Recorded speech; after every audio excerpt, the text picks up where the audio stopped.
License number CAC 181-7213. Don't break a sweat. Arctic Breeze has you covered this summer. A maintained AC system will help get you through the summer and save you energy and money. Did you know Arctic Breeze offers seasonal specials on their website? Check out ArcticBreezeAir.com for more details. That's ArcticBreezeAir.com. Arctic Breeze, 446-8894. We have the coolest customers around. Arctic Breeze Air and Heat.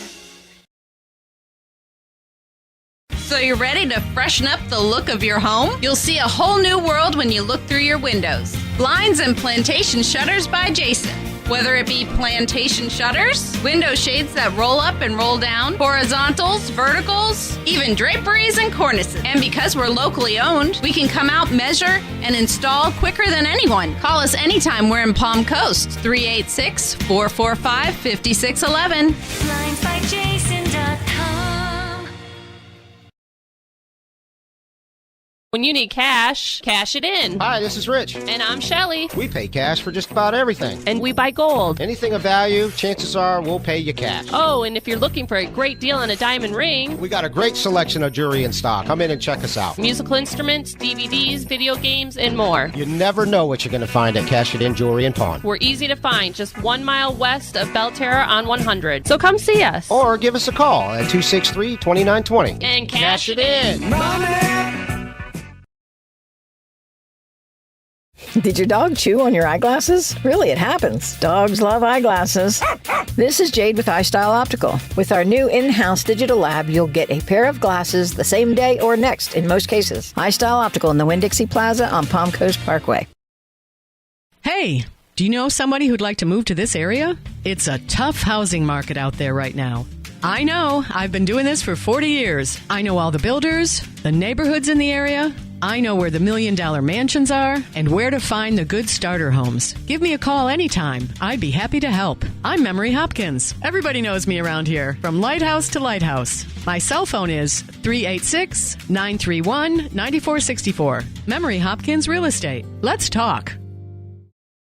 Ready for new countertops? Whether it's marble, quartz, or granite, Palm Coast Marble and Granite delivers high-quality, custom-built counters that perfectly complement your home. I'm Leo. And I'm Rachel. Call us today. Palm Coast Marble and Granite, 313-1180 or palmcoastcountertops.com. Touchdown, Pirates!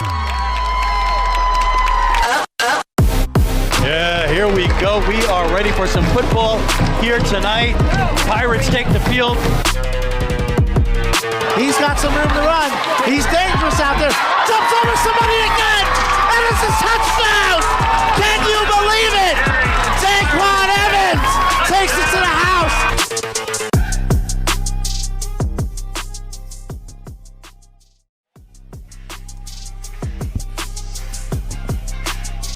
Live from the ship in Palm Coast, Florida, it is Flagler County High School football tonight. The state champion Mainland Buccaneers are back in town, this time to take on the Matanzas Pirates. The Pirates are 3-2 on the season, and the champs are 0-5. I'm Rich Carroll, along with Mike Licio, and John Austin will be bringing you all the action. What's up, guys? Hello, hello. Glad to see that you're both here. You made it and back. Safe. Yes, we did. Were you lost at sea? Was there? We got pirates out here. There was a hurricane yesterday. It was a close call. It was a close call. But I made it back in time to have an extra 2 days off thanks to Hurricane Helene, which fortunately for me, the only disruptions in my life was 2 days off from work. Well, what a great disruption that is. I went back and watched every Mainland game this year. Right, sitting right next to you is Mike the Third. Did you miss school? 2 days. 2 days. Oh, today was a teacher planning day anyway? Uh-oh. All right. Teacher planning day. Well, here we are. The stage is set. This is district play now, and this would go a long way in helping the Pirates become state district champions. It's very simple. Whoever wins this game is going to be the district champion because Bellevue is the third team in the district, and I don't think they're beating Mainland or Matanzas. In fact, Bellevue has lost 13 straight games. Their last win was back in November of 22. So this game means a lot, especially for Mainland right now because the way the playoff standings set up, Currently, Mainland is 9th and on the outside looking in. Now, Mainland's strength of schedule gets a little easier. They've played the third toughest schedule in the state so far, but you could really answer a lot of the questions of whether you're a playoff team or not with a win tonight. And Matanzas, by the way, currently 8th in the playoff standing. So currently, as the rankings stand, they are in. Initial thoughts on this one, John? I think it's going to be an exciting game. I think Mainland has a lot to prove tonight, and I think that Matanzas is going to see the best that they have to offer. So I think we should be in for some good football. If I were to guess, I would say probably some low-scoring football, but that kind of seems to be the way Mainland plays this year. We got captains on the field awaiting the coin toss. How about those keys to the game, Mike? Well, for Matanzas, one of the keys to the game is going to be Wiley Connor. Wiley Connor only had 8 carries in the game against Seabreeze last week, only 3 in the first half. They're going to need to get him more involved if they want to stay in this game. Second key for the Pirates, make enough little plays, because Mainland's secondary is young in places, and they've been susceptible to the big play here and again. The key for Matanzas is to make enough plays in between to make those plays worthwhile. And finally, don't let Sebastian Johnson, the Bucs quarterback, get comfortable. He's been very comfortable at times, and when he is, he's very deadly, but he's also, when times he's pressured, he's been known to go into a little streak. He's been streaky. He's a young guy, and he's been streaky. There's been stretches where he's gone 6-7 straight incompletions because of pressure. Now for the Bucs, on the opposite side, they need Sebastian Johnson to be the Sebastian Johnson he was in the university game. He was confident, he was aggressive, he was patient, and he was making all the right throws. He was really in his bag that game. They need that Sebastian Johnson tonight. There are a lot of playmakers at the receiver position. They're young. He needs to get those guys involved early. The offense has moved best when they've been spreading the ball around. Edward Williams will get the tough yards tonight at running back. But Edward Williams, 54% of his yards this year have come on 4 carries, including an 86-yard touchdown run against Reigns. And finally, on defense for the Bucs, they have a lot of talented players on defense. Their front 7, despite the record, is as good as anyone out there. And they're going to have to make sure that Caden Birchfield makes everybody else get involved, because Caden Birchfield, the Pirates have been at their most successful when Caden Birchfield has taken over games. All right, and how about John Austin's player spotlight? My player spotlight is kind of piggybacking off of what Mike said. Wiley Connor, he's got 333 rush yards this year, averaging 5.5 yards a carry, and he's important. He's very physical. He's a gifted athlete. He's a 2-sport star. He also plays on the baseball team, and I think if they can get him going and keep him consistently, make him that like Le'Veon bell cow type back, then I think they could have some success tonight. So I think that'll be very important for Matanzas. All right, we are moments away from Matanzas Pirate football here at the Ship. 3-2 on the season. It has been an impressive season for the Pirates so far, and a chance to really cement a district championship here tonight against the state champion Mainland Buccaneers. And it's just one of those games, guys, where you're pumped up for it, because obviously you come into the night and the Pirates are underdogs here. But anytime in sports, we say that's why you play the game, right? And there's a chance for something miraculous to happen, a chance for something unexpected to happen, and that's why it's so fun to be here tonight. And that is why you play the games. Mainland all-time is 5-0 against Matanzas. The Pirates would like to make it 5-1 here. As the Pirates take the field, they're in their gray jerseys tonight with blue numerals. I love those. I think I can see, Mike. Can you see numbers? For once.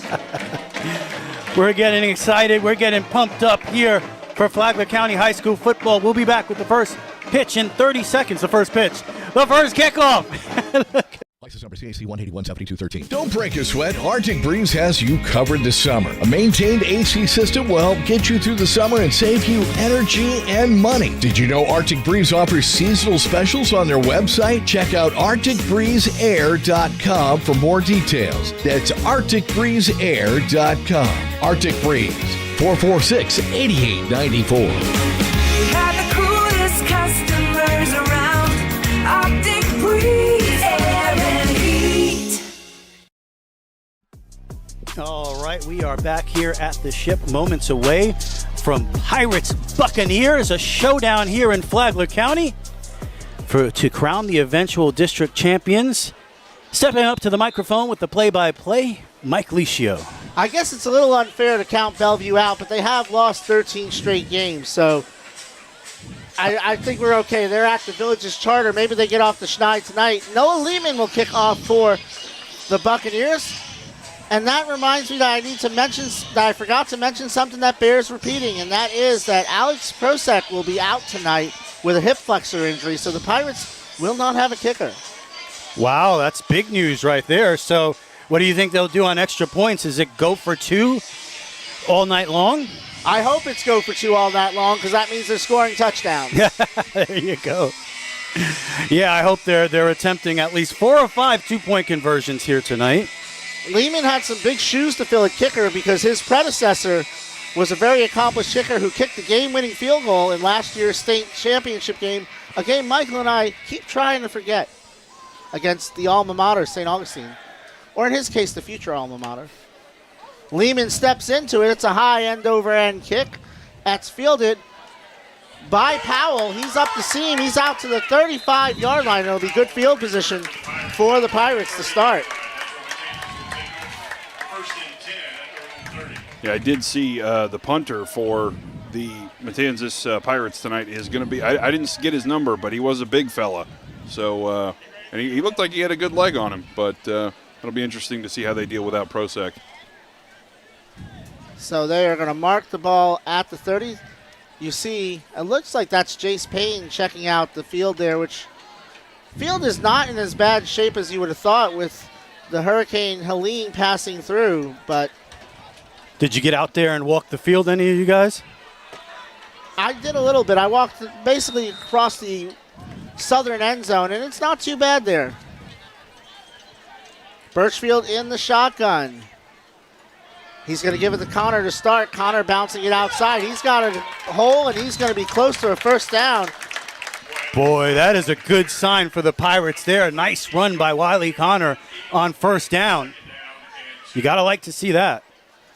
And that'll make it 2nd and 2. So we have a fullback in for the Pirates, along with Connor and Birchfield in the backfield. Baker and Bass to the left. Lairwan to the right. I believe that's Frank Giannivici. Oh, I'll just come back to that later. Shotgun snap. It's a give to Connor. He turns upfield, and he's going to be met close to the first down. I think he got enough, though. And it looks like he got 3, and it'll be a Pirate first down. And that's a good sign for the Pirates here early in the game to be successful with the running game and Wiley Connor and pick up a first down, not go 3 and out on the first series. That's a real confidence booster.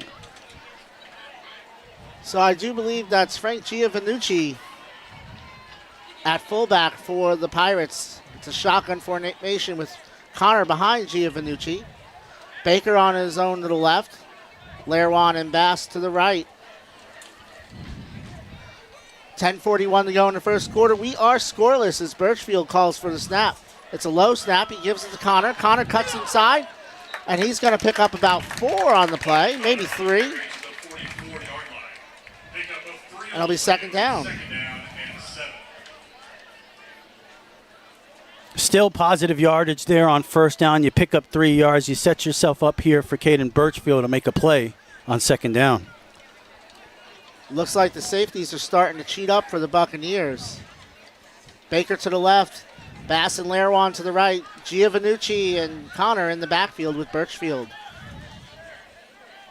They're changing the play up. Clock rolling, under 10 minutes to go in the first quarter. Buccaneers show blitz. It's a give to Connor, and he's going to be dropped in the backfield, this time by Myron Schaefer for a loss of about 1. Yeah, that time Mainland was ready for it, and it's going to set up the 3rd down and long for the Pirates. So make it 3rd and 8 at their own 43. The line to gain is the Pirate 49 with 9:27 to go in the first quarter. We're scoreless. Bass and Baker to the left. Lairwan to the right. Giannivici and Connor in the backfield. as Giovannucci comes in motion. Rolling to his left is Birchfield. Steps back, and he's going to be dropped for a sack. And that is going to be number 43, Isaac Strozer, getting his first sack of the season. Lost about 8 on the play. So Pirates pick up a first down and immediately have to punt here. So that is going to be big Omar Stewart doing the punting tonight. Omar has 14 tackles and 3 sacks on the year. And he's going to try and boot one for the first time. Maybe he watched some Jace Payne tape. Yeah, offensive lineman by trade, Mike. Big defensive end. High snap, he fields it. First step, kicks an end-over-end kick. It's a short one. It's going to hit inside the 40-yard line and down to the 33, where the Buccaneers will take over. We'll be back in 30 seconds. This is Flagler County High School football on the WNZF Sports Network. So you're ready to freshen up the look of your home? You'll see a whole new world when you look through your windows. Blinds and plantation shutters by Jason.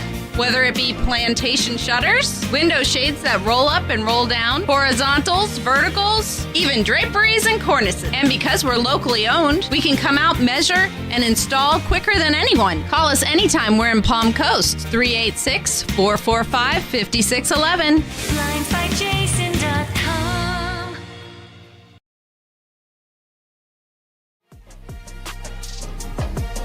Mike Licio, Rich Carroll, John Austin here with you at the ship for the district opener for both teams. Sebastian Johnson and the Mainland offense on the field for the first time tonight.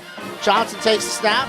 He sets up a screen to Jace Payne, who we've talked a lot about, and he's going to get about 10 on the play. He's very close to a first down. And this is where the Buccaneers have struggled this year, Mike, on offense. They just seem to have an issue generating points. They come in averaging just over 10 points a game. Despite the schedule they've played, they've actually not been too bad on defense, only allowing 290 yards a game. Johnson in the shotgun. It's a give to Hudson this time. Excuse me, not Hudson, Cooper. And he is dropped in the backfield for a loss. I did not see Edward Williams out there earlier, and Edward Williams got a lot of work. Here he comes now. He had 20 carries against FPC. Loss of about 6 on the play. That was just Cooper's 8th carry of the season.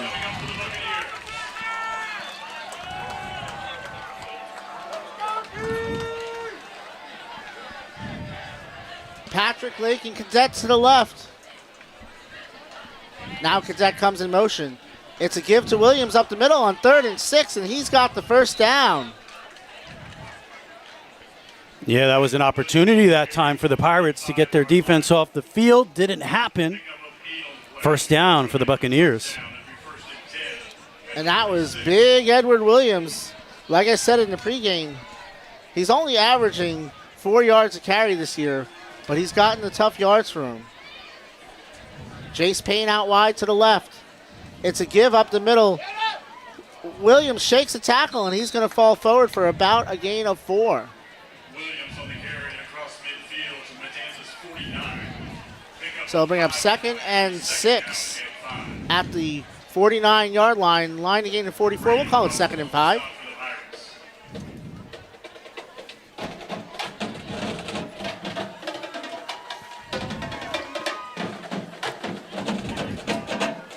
Second and 5. And that's Patrick in motion. He goes back. Back to throw is Johnson. Fires quickly and over the middle, incomplete. And it'll bring up 3rd down. So Pirates defense setting up another opportunity to get off the field here. And we'll take time out for a water break, so Mainland will get some time to think about this 3rd down play. We'll be back in a moment on the WNZF Sports Network.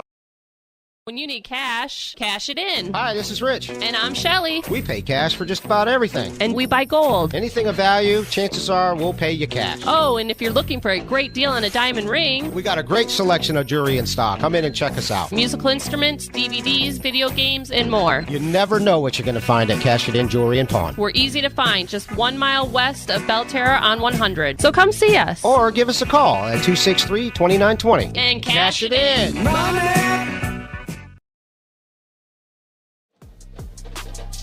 6:14 to go here after the water break in the first quarter. We are scoreless here at the Ship. 0-5 Mainland, 3-2 Matanzas. Matanzas currently 1 spot ahead of Mainland in the playoff rankings. Out of the timeout, it'll be 3rd down and 5 from the 49-yard line, the Buccaneer 49-yard line, as Johnson will be in the backfield at quarterback with Williams. 3 receivers to the right. Payne, Patrick. As Williams goes in motion, Pirates show blitz. Johnson rolling right, looking downfield, has Patrick. What a catch by Patrick. He's able to turn around and make the grab. And it's going to be a gain of about 24 for Patrick. Great catch, great body control by him to get spun around and haul that one in. So the Bucs will have 1st and 10 at the 25, under 6 minutes to go in the first quarter. Yeah, and this quarter so far has been defined by the inability of the Pirates to get off the field on 3rd down, or the ability of Mainland to convert on 3rd down. Lake, Patrick, and Cadet to the left, Payne to the right. Pistol formation for Johnson with Williams in the backfield. It's a delayed handoff to Johnson. He is hit by Jordan Theus-Vale, and he's still trying to get loose, and Cooper May is going to drop him for a huge loss. What a play by the Pirates. They were all over that one. It's a loss of 13.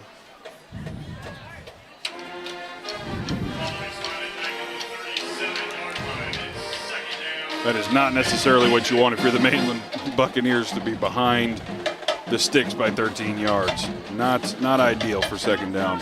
They tried to catch him napping with the delayed handoff, but Jordan Theus-Vale was heading straight upfield.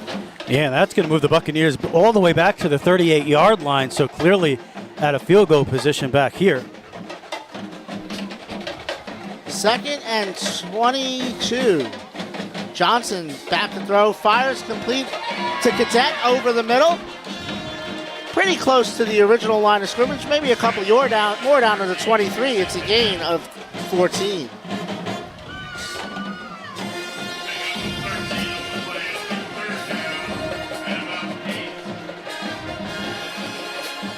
So it'll be 3rd and 8 at the 23-yard line with 4:22 to go in the first quarter. We are still scoreless here at the Ship. FPC has a district game at University. We'll keep you updated on it. Lake is out to the left. Cadet is the H-back. Patrick and Payne to the right as Cadet comes in motion. Williams in the backfield. Johnson being pressured by Stewart. Gets rid of it and knocked out of his hands. Great play by Cooper May. And it'll be 4th down. Timely PBU for Cooper May.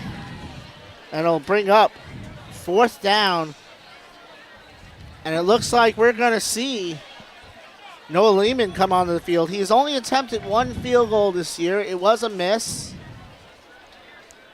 So they just needed a couple of yards there to set themselves up to make the attempt. So 4th and 8. Clock is stopped with 3:54 to go. This will be a 40-yard field goal attempt for Lehman. Jordan Payne will hold. There's the snap. Kick is up. It is drawing in, and it is going to draw through the goalpost. And the Mainland Buccaneers lead 3-0. Back in a moment. This is Flagler County High School football on the WNZF Sports Network. Did your dog chew on your eyeglasses? Really, it happens. Dogs love eyeglasses. This is Jade with iStyle Optical. With our new in-house digital lab, you'll get a pair of glasses the same day or next in most cases. iStyle Optical in the Winn-Dixie Plaza on Palm Coast Parkway. Ready for new countertops? Whether it's marble, quartz, or granite, Palm Coast Marble and Granite delivers high-quality, custom-built counters that perfectly complement your home. I'm Leo. And I'm Rachel. Call us today. Palm Coast Marble and Granite, 313-1180 or palmcoastcountertops.com. Back here at the Ship, Mike Licio, Rich Carroll, John Austin with you. As Noah Lehman hits a 40-yard field goal, his first field goal of the year, and really on a tough patch of the field to be kicking off of, probably the worst spot on the field as far as conditions, and he was able to kick it straight and true to give the Buccaneers a 3-0 lead. And you made a great point during the commercial break, Mike. That was a victory for the Pirates because you kind of expected Mainland to march down the field and score a touchdown there, and it didn't happen. And now they'll get the ball back with Darian Baker out to the right, Andrew Bass to the left. Back deep to return. Lehman has hit a few touchbacks this year. He has a strong leg, as you just saw. That's a high end over end kick. Baker's going to field it at the 7. He's turning upfield. He's trying to get loose, and he's going to be met at about the 15-yard line by a whole gang of Buccaneers.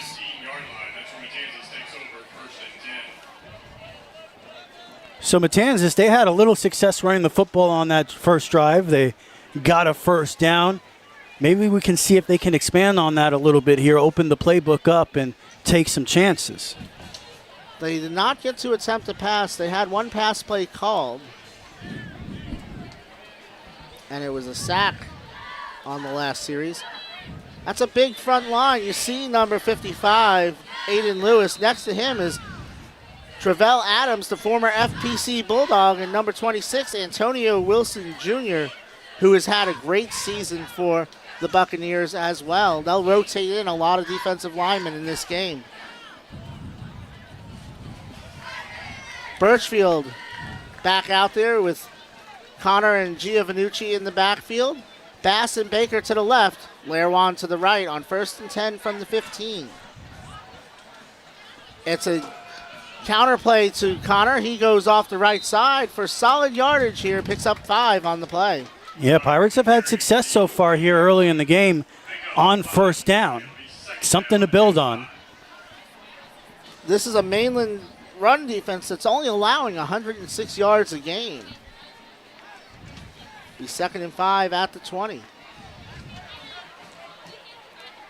3:15 to go in the first quarter.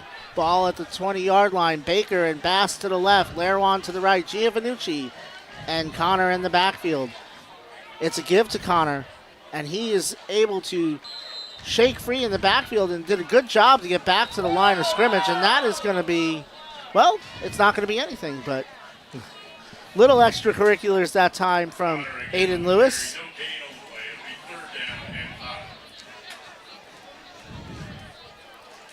Yeah, thus far it seems like Matanzas is having more luck when they use a little bit of misdirection, like those counters and those traps, trying to use Mainland's speed against them. Schendorf and Baker to the left. Bass and Lairwan to the right. Birchfield in the backfield with Connor. Looking over to the sideline on 3rd and 5 from the 20. The line again is the 25. 2:20 to go in the first quarter. 3-0. Matanzas trails. Buccaneers show blitz. Birchfield back to throw. Has some time. Looking downfield for Baker. One-handed grab. Ladarian Baker all the way down to the 34-yard line. First down, Matanzas. What a catch by Ladarian Baker. My goodness. And that is a 47-yard completion to Ladarian Baker. And the Pirates will have the ball. They're going to put it on the 34, so it's 46 yards. Baker had a 60-yard touchdown. They set up the screen to him again. He's pushing forward. He's run out of bounds at about the 30-yard line. It's a pickup of 4.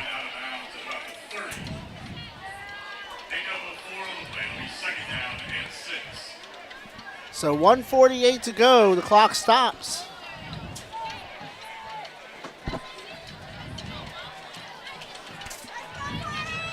Connor in the backfield with Birchfield. Schendorf and Baker to the left. It's a give to Connor, and he might have gotten back to the line of scrimmage on that play. Connor on the carry. Stop, no gain on the play. Opening up 3rd down and 6. So 3rd down and 6 for the 30 from the Pirates. With no kicker, this is definitely 4 down territory. I'd watch that bubble screen here on the bottom. They got 3 wide receivers stacked. Schendorf, Bass, and Baker to the left. They set up the screen for Baker. He throws it downfield, and it's intercepted by the former FPC Bulldog, Zyquan Neal. That was Zyquan Neal's 2nd interception of the season.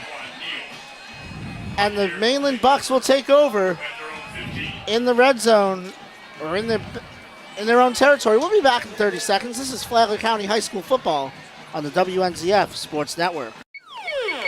Yo. Oh, who are you? What's up, Beach Beeper? I'm Wagner the Lawyer Dude. Must have fallen asleep after that Dawn Patrol session this morning. What are you getting into? I got into an accident. My bills are piling up. I'm seeking buried treasure to pay for it. You found the right dude. I'm here to get you the money you deserve. You don't look like a lawyer. Thanks. I kick butt, so you can kick back. And you can keep that rollie in your bucket there. A rollie? Oh, roly-poly. Gotcha. Beep over to lawyerdude.com or call 833-333-3333. Offices, Volusia. Buccaneers take over 1st and 10 at the 15-yard line. Johnson out firing to Payne, and he's going to be dropped right there after a pickup of about 7.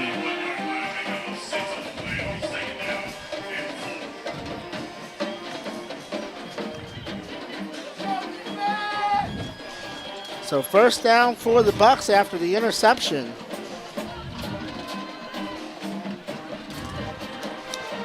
Pirates were moving the ball. Johnson takes the snap. He's under pressure. Fires. And Lake cannot handle it. Drops have been a problem for this young receiving core this year. That was a great pass from Sebastian Johnson. He had Cooper May in hot pursuit and hit that was number 14, Eddie Lake, right between the numbers. He just couldn't haul it in. It's going to bring up 3rd and 4 from the 21-yard line.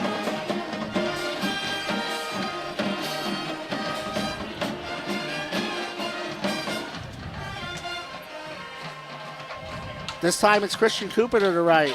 Lake, Cadet, and Payne to the left. Williams in the backfield. Johnson takes the snap. He's looking for Cooper. He has him.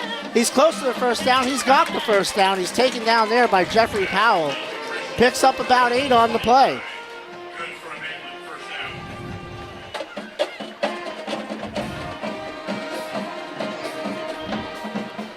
So it'll be 1st and 10 after 29. 31 seconds to go in the 1st quarter. The Bucks lead 3-0.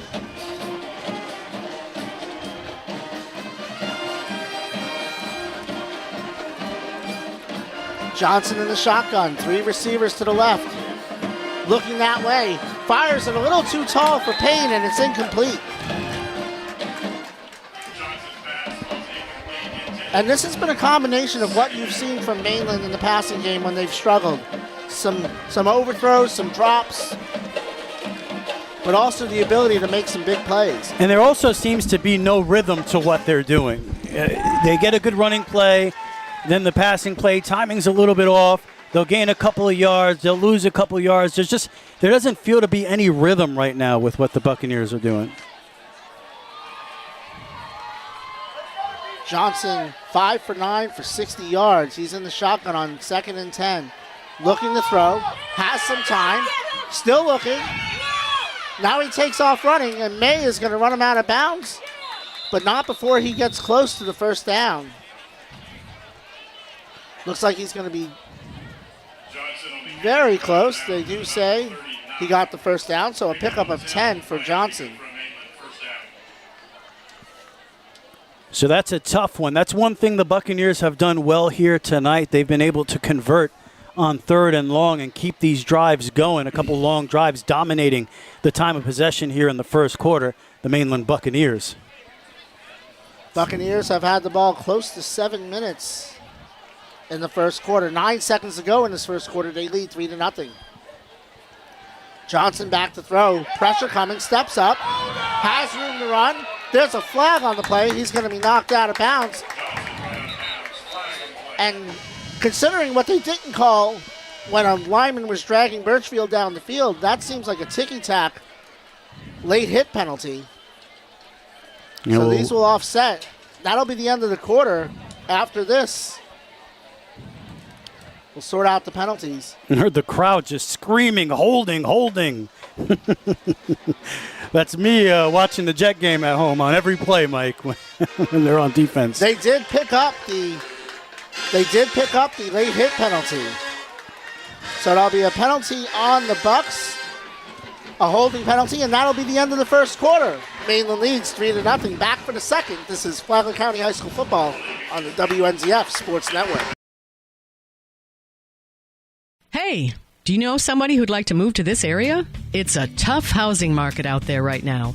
I know. I've been doing this for 40 years. I know all the builders, the neighborhoods in the area. I know where the $1 million mansions are and where to find the good starter homes. Give me a call anytime. I'd be happy to help. I'm Memory Hopkins. Everybody knows me around here, from lighthouse to lighthouse. My cell phone is 386-931-9464. Memory Hopkins Real Estate. Let's talk.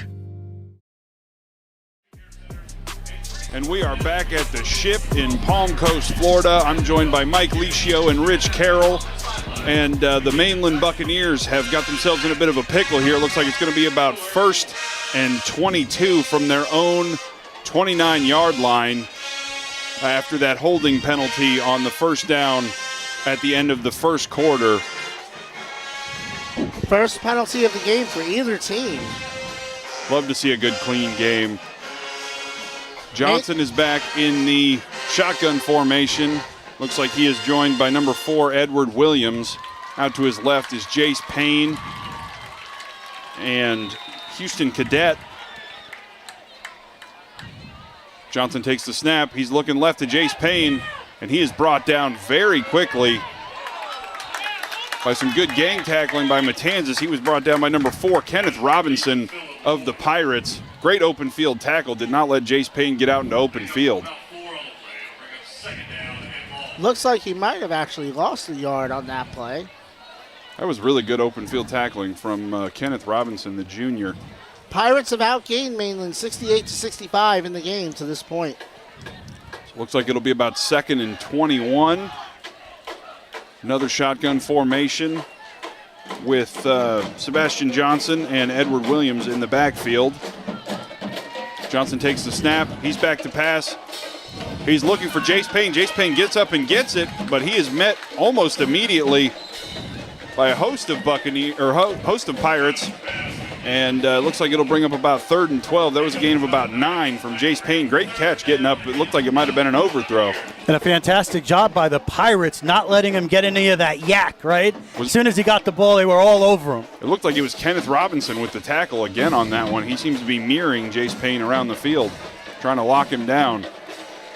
That was the 4th catch for Payne, who has 24 yards. The Buccaneers have 3 out wide to the left, 1 to the right. Johnson in the shotgun. He sends Williams on his way. And Johnson is going to run up the sideline. And it looks like he's going to get a first down. Just a little scamper up the sideline from Johnson. He didn't see anything he liked down the field, and he tucked it. And it's going to be first down at midfield for the Buccaneers. Yeah, those runs by the quarterback on these 3rd and longs are really killing the Pirates here so far in the first half. And it's not something we've seen a lot of from Johnson. He's only had 9 runs on the season that weren't sacks, but that time he turned the corner and there was a lot of field in front of him.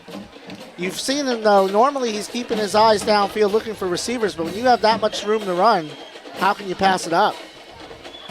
Johnson in the shotgun with Williams. He's going to hand it off to Williams, who goes left, and then he breaks back right. Williams has a first down. He's past the 40 to the Pirate 36-yard line. Great run, great change of direction from Edward Williams on that run, taking the ball inside Matanzas Pirate territory. That was only Williams' 5th run of the year of 10 yards or more. He's been a singles hitter. He's been more of a punishing running back, but he has shown at times the ability to break off big runs like that one. Looks like Williams is getting a breather, and we have Quasi Kwaku. That's fun to say. For the first time on the field for the Buccaneers.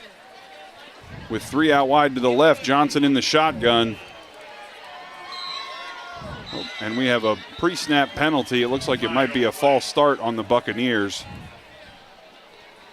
Second Mainland penalty of the night. Quasi Kwaku, a Swiss Army knife of a player. I stand corrected. It was offsides on the Pirates, which will give the Buccaneers a free 5 yards and take the ball inside the 35 to the 33 of Matanzas.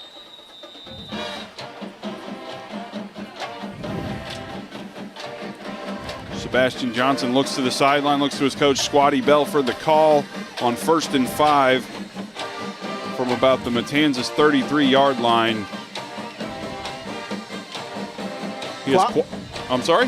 Go ahead. Oh, he has Kwaku still in the backfield with him.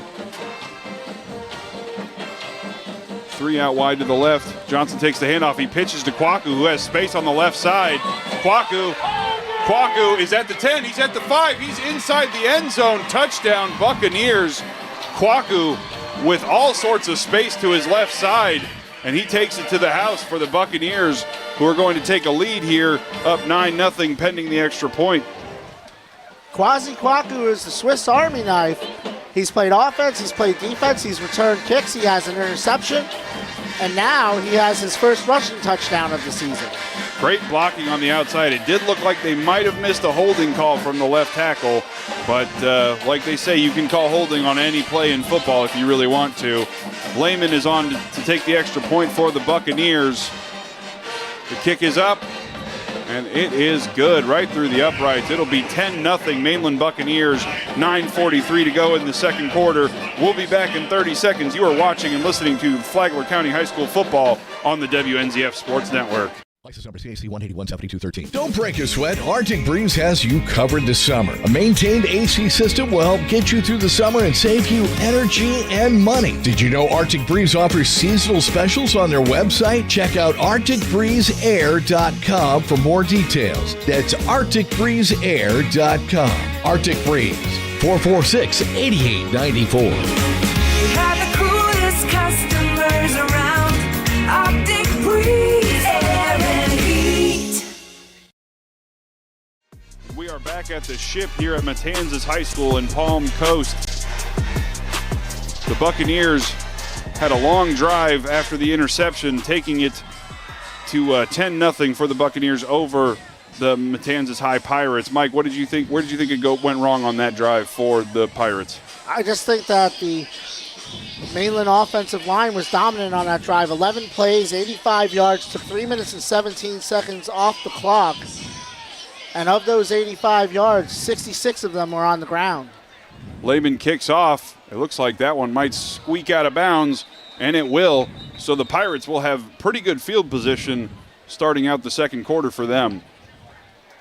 And they will get the ball at the 35-yard line, so that is the second Buck penalty of the night. And they showed some promise on the last drive. They were moving the ball well.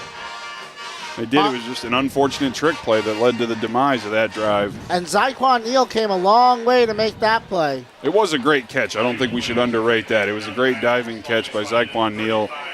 The transfer from Flagler Palm Coast, correct? The former Bulldog. The new era of football we live in, huh? So the Pirates take the field. Connor in the backfield with Caden Birchfield. Looks like they have gone without the fullback on this drive. You have Ladarian Baker split out to the left. Larawan to the right. Birchfield takes the snap. He's looking downfield. He's going to dish it to Wiley Connor, who's got space.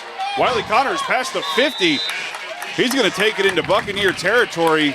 Great check down there from Caden Birchfield, taking what the defense gave him. And Wiley Connor had all sorts of room to get up past midfield. Great start. Nice swing route there by Wiley Connor. Good for 16 yards. That was Connor's fourth catch of the season. Looks like the Pirates are going to try and do a little hurry up, but then they slowed it down, looking to Coach Forrest for the call. Birchfield and Connor in the backfield. 66 yards passing for Birchfield early on. Birchfield takes the snap. He's going to hand it off to Connor, who's up the left side, and he is met almost immediately by number 43, Isaac Strozier. Great open field tackle there, kind of shut it down. Connor will get a gain of about 2. It'll set up 2nd and 8 for the Pirates at the Buccaneer 47-yard line. Connor came up a little limping on that one. He looks like he might have hurt his ankle. And checking in his place will be James Peterson, the freshman. How about that, kid? Your first snap of the season. Let's play against the state champions. No pressure. So Peterson is in the backfield with Birchfield. 2 wide receivers to the right, 2 to the left. Birchfield takes the snap. He's looking downfield. He's got Bass open, but he overthrows him as he was on the run.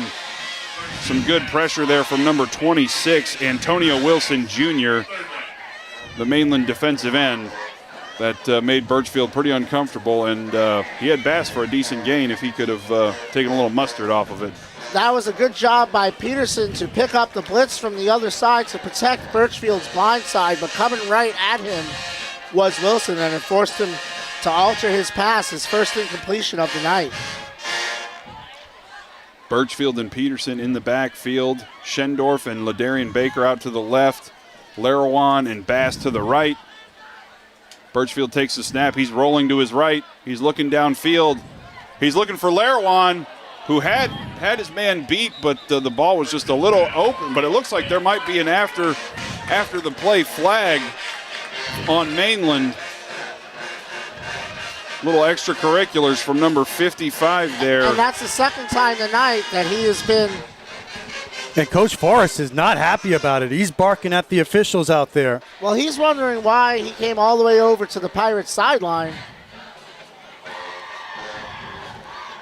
So there's Coach Forrest in the distance, and there's a meeting. Second flag on the play, so we'll see what happens here.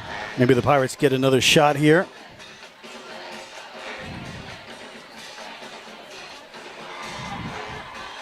Whatever that Aiden Lewis did, it did not look like he was apologetic about it after the play. Looks like we got a dead ball, personal foul, roughing the passer on the Buccaneers. Wow. Also after the play, a personal foul on the Pirates. So they'll mark off the first down and then mark it back? Because he signaled first down. That's what it looks like they're doing. So they marked it down, and then they're going back. That's perplexing. Well, certain crews, and if you've followed my Twitter account, certain crews, as you know, rather than call an offsetting penalty, they just mark them both off. And they take the time to walk it back and forth.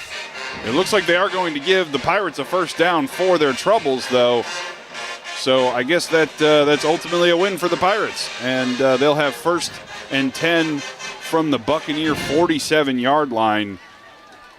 Birchfield is in the backfield with Peterson and Giovannucci. He's going to hand it off to Peterson, and Peterson is swallowed up almost immediately by number 7, Myron Schaefer. Nowhere to go for the freshman on that one. And it looks like he lost about 6 yards on that one. It'll be 2nd and 16 for the Pirates from their own 48-yard line. So Darwin Harris, who's the regular backup running back, is injured. So Peterson has been pressed into service. He's been injured for a while, too, yeah, since like the first game of the season. But he looked pretty good in the first game. Had 14 carries for 56 yards in that game. It'll be 2nd and 16 from their own 48. Birchfield in the backfield with Peterson. He's back to pass. He's looking downfield. And it was almost intercepted by 4 different Buccaneers. It looks like they couldn't make up their mind on who wanted to get the interception, and it hit the ground. I think if Kwaku doesn't cut him off there, that might have been Neal's second interception of the game. They're kind of talking to each other. I thought you had it. No, I thought you had it. No, I had it. Classic case of too many cooks in the kitchen on that one for the Buccaneers, but Birchfield will not mind. It'll bring up 3rd and 16 from their own 48-yard line for the Matanzas Pirates with 7:38 to go here in the second quarter. Birchfield and Peterson in the backfield. 3 out to the right. That's Schendorf, Larawan, and Bass. Ladarian Baker isolated up top. Trying to draw them offside. They almost went, but good discipline from the Mainland defense to not jump offside there. Soft coverage here. This is when Mainland has found themselves with holes in the secondary at various times during the season. Birchfield back to pass. And Birchfield is just going to throw it into his bench. There is a flag on the play in the area of holding. Looks 2 flags. Might have been roughing the passer again. We will see what the referees can figure out on this one, but it looks like they are sending on the punt unit for the Matanzas Pirates. So that time, Edward Williams was in as a pass rusher, and he hasn't played a whole lot, but when he's played on defense, he's been effective. 3 tackles, 1 for a loss, and a sack in his limited time on defense, and he looked like he was getting another one there. There was a hold and an interesting decision from Squatty Bell to accept the penalty, so it will be 3rd down and 26 from the Pirate 40-yard line. So he's favoring the yardage and the field position rather than taking the down there. Well, I would agree with that because you don't have a punter back there that's very experienced, so I think I would take the chance here that the Pirates aren't going to pick up a 3rd and 26, but instead make them have to punt from 10 yards deeper. We're getting close to water break time, and I know when Mainland had 3rd down, there was a water break called. We have 3 out wide, Birchfield in the backfield. He's trying to set up a screen to Larawan, but now he's looking deep to Schendorf, and he just kind of throws it again into his own bench, and that'll bring up 4th and 26 for the Pirates. Yeah, and Kwazi Kwaku was out there playing center field. If that was an accurate pass, he was going to have a good shot at it. A good decision from Birchfield, trying to minimize the damage on that one. So the Pirates will punt.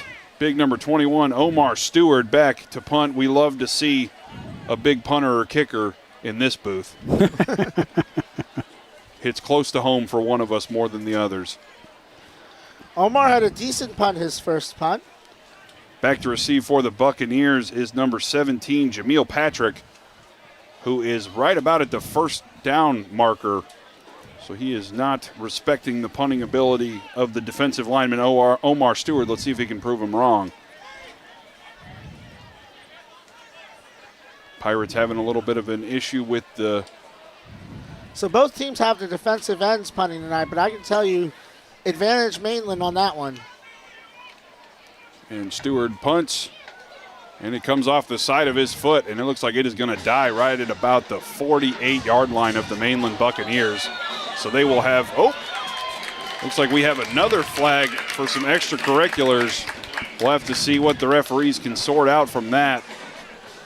And for many years, this was the Mainland Buccaneers' bugaboo, was the unnecessary penalties, and that was one of the things that Travis Rowland cleaned up when he left FPC to go back to his alma mater, ultimately winning a state championship and appearing in another, was he cleaned up a lot of the unnecessarily penalties on 4th and 26.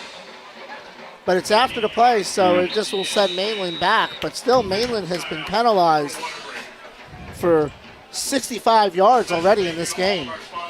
All righty, and we'll be back in 30 seconds. You are watching and listening to Flagler County High School football on the WNZF Sports Network. So you're ready to freshen up the look of your home? You'll see a whole new world when you look through your windows. Blinds and plantation shutters by Jason. Whether it be plantation shutters, window shades that roll up and roll down, horizontals, verticals, even draperies and cornices. And because we're locally owned, we can come out, measure, and install quicker than anyone. Call us anytime we're in Palm Coast, 386-445-5611. BlindsByJason.com. And we are back here at the Ship at Matanzas High School. Mainland Buccaneers backed up to their 34-yard line after the late hit penalty on the punt. after the play. Sebastian Johnson is in the backfield. He's going to hit, that looks like number 17, Patrick on the screen, he's got blockers, and he is out past the 50-yard line. Going to be in Pirates territory. Gain of about 17, but it looks like there is a flag in the area of offensive holding. And we're starting to see Sebastian Johnson get that confidence back that he had against University when he threw for over 300 yards and 4 touchdowns. And the Buccaneers are going to shoot themselves in the foot again with a penalty after a big gain. Looks like it'll back them up. It'll be about 1st and 17 if it's a spot foul. And the Buccaneers will have the ball inside their own 30-yard line. So the Bucs have had 6 penalties for 75 yards. That one hurts, too. And it looks like the spot was even further back, so it'll be 1st and 21 from their own 24-yard line for the Buccaneers. Now, it used to always be a spot foul, but now if it's beyond the line of scrimmage, it's just from the line of scrimmage. Sometimes you'd have a 30, 40-yard penalty on a hold because you get one of those plays where the quarterback's rolling out and scrambling for his life, and he's 20 yards behind the line of scrimmage, and then you get a hold, and it's 10 yards from there. Sebastian Johnson in the backfield with Edward Williams. 3 to his right. He's going to pitch to Williams. Williams is getting upfield. He's past the 30. He's past the 40, and he almost gets back to the first down. Great gain of about 19 yards from Edward Williams. And now you're starting to see that rhythm I was looking for earlier from the Mainland Buccaneers. Now it's starting to work. Everybody's hitting their blocks. They're getting a lot of space between the tackles on those running plays, the guard and the tackle. Johnson now 7 of 11 for 69 yards. Williams now 5 carries, 34 yards, but he's gotten 32 of them on his last 2 touches. And it'll bring up 2nd and 2 for the Buccaneers from their own 42-yard line. Johnson is looking towards his sideline. He's got 3 split out to his left. He has Edward Williams in the backfield with him. I'd take a shot here. Johnson takes the snap.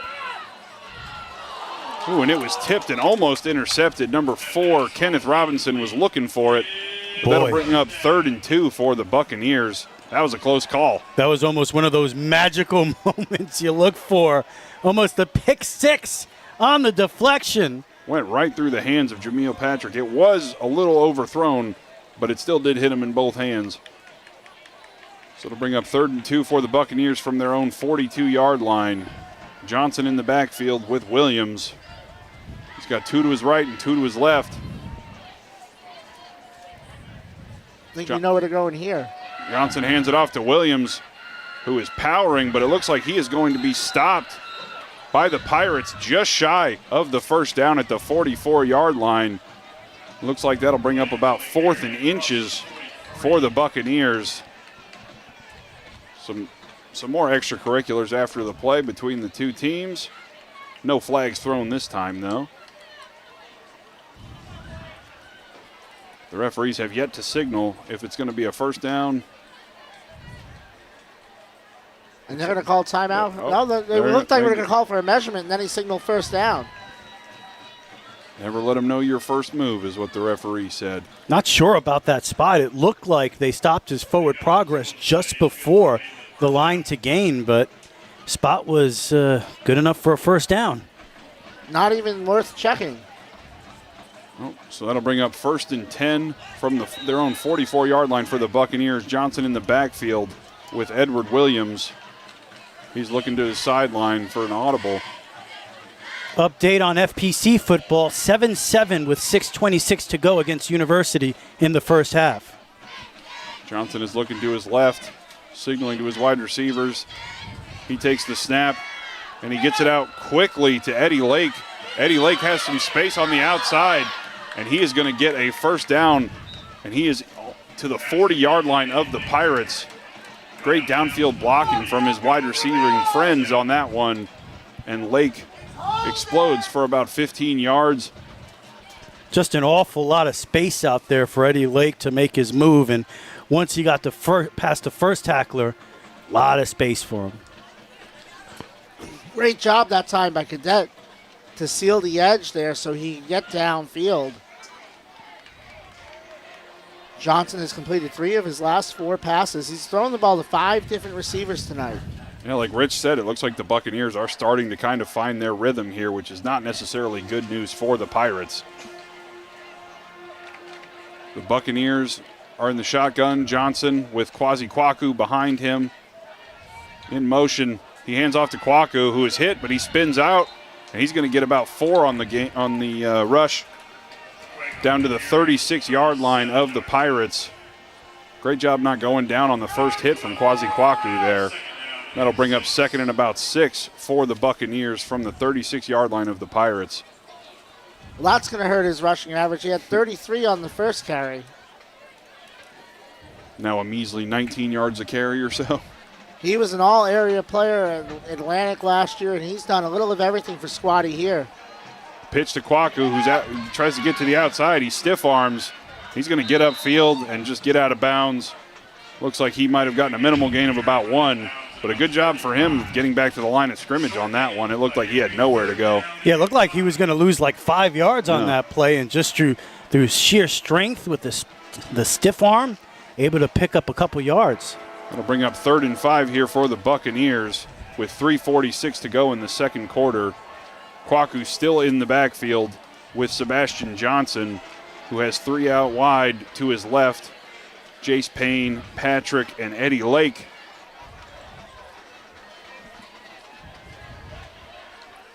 Press coverage from the Pirates.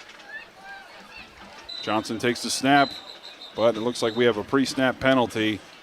Yeah, Pirates were showing blitz right up the middle. I wonder if they got off a little early that time. And it is offside on the Pirates. I don't know if that's going to give them the first down, and it does. So that'll be a first down for the Buccaneers at the Pirate 30-yard line. That is unfortunate for the Pirates, just kind of shooting themselves in the foot now. Pirates and the Buccaneers, penalties starting to become a factor for both teams, more so for the Pirates being behind in this one, 10-0 with 3:42 to go in the first half. Kwaku still in the game. Looks like number 13, Houston Cadet, is checking in with Jace Payne, Jameel Patrick, and Eddie Lake as their wide receivers. Johnson talking to his linemen. I would describe Cadet as like a move tight end. He lines up in the slot and sometimes in the H-back. Well, it looks like they got Big Jackson Satterfield again with the encroachment penalty, and they're just giving 5 yards to the Buccaneers again. It'll be 1st and 5 for Mainland from the 25 of the Pirates. These are the type of mistakes you cannot afford to make if you're Matanzas and you're trying to get back in this game.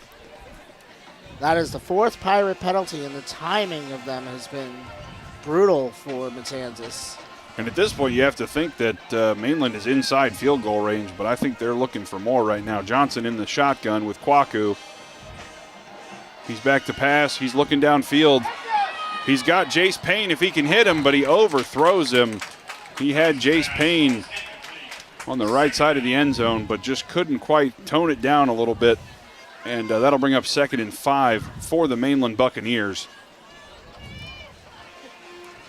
And Jace Payne already has 4 catches tonight, and he has only 7 coming into the season, but he's made them at critical times for the Buccaneers. Kwaku still in the game for the Buccaneers. They have 3 split out to the left. Cadet isolated on the right side with Ladarian Baker covering him. Johnson takes the snap. He's looking downfield. He's going to go up top, and he overthrows Jameel Patrick, who he also had open if he could have toned it down. Yeah, that second move sprung him open, and he just couldn't get the ball down. 2 plays in a row, the receiver had a step, and he just overthrew him. But you mentioned before, Mike, with the passing game with the Buccaneers, it's been a little off all season long.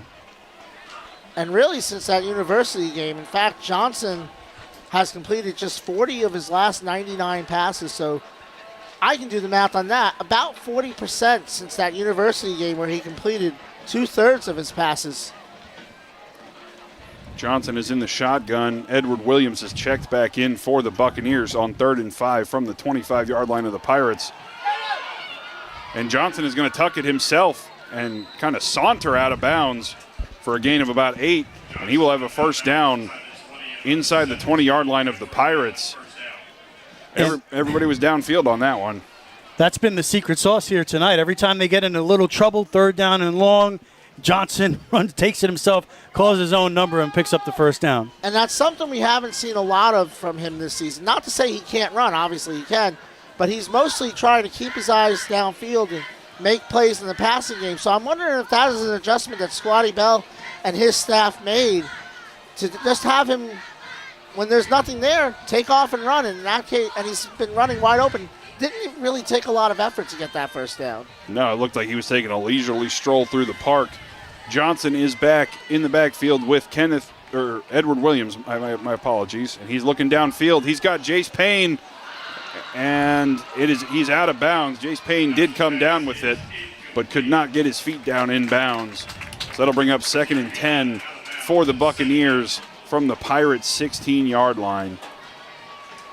Yeah, once again, just a little off on that timing that time. If he throws it just a bit earlier, he probably hits him in bounds. And we've talked about Johnson being streaky at times. He's missed 4 of his last 5 passes. The referees are taking a timeout for something, and we will take it with them. We'll be back in 30 seconds. You are watching and listening to Flagler County High School football on the WNZF Sports Network. When you need cash, cash it in. Hi, this is Rich. And I'm Shelly. We pay cash for just about everything. And we buy gold. Anything of value, chances are we'll pay you cash. Oh, and if you're looking for a great deal on a diamond ring, we got a great selection of jewelry in stock. Come in and check us out. Musical instruments, DVDs, video games, and more. You never know what you're going to find at Cash It In Jewelry and Pawn. We're easy to find, just 1 mile west of Belterra on 100. So come see us. Or give us a call at 263-2920. And cash it in. Money! We are back at the ship. The Mainland Buccaneers are driving 2nd and 10 inside the 20-yard line of the Matanzas Pirates. Johnson in the backfield with Kwasi Kwaku. He's looking downfield. He's got Jameel Patrick. Oh, and it is broken up. Great play from number 4, Kenneth Robinson. And that was a touchdown, if not for the great effort from Kenneth Robinson, not giving up on the play and knocking it out of Patrick's hands. Yeah, and he was all over him from the beginning. He was step for step with him, made the great play at the end and knock it away and save that touchdown. And Patrick had it in his hands, but Kenneth Robinson just took it away from him. So it'll bring up 3rd and 10 for the Buccaneers from the 16-yard line of the Pirates. 12th play of the drive. Sebastian Johnson in the backfield, and we have a pre-snap penalty. 3:03 to go here in the first half. That'll be a Matanzas timeout, and we will take it with them. You are watching and listening to Flagler County High School football on the WNZF Sports Network.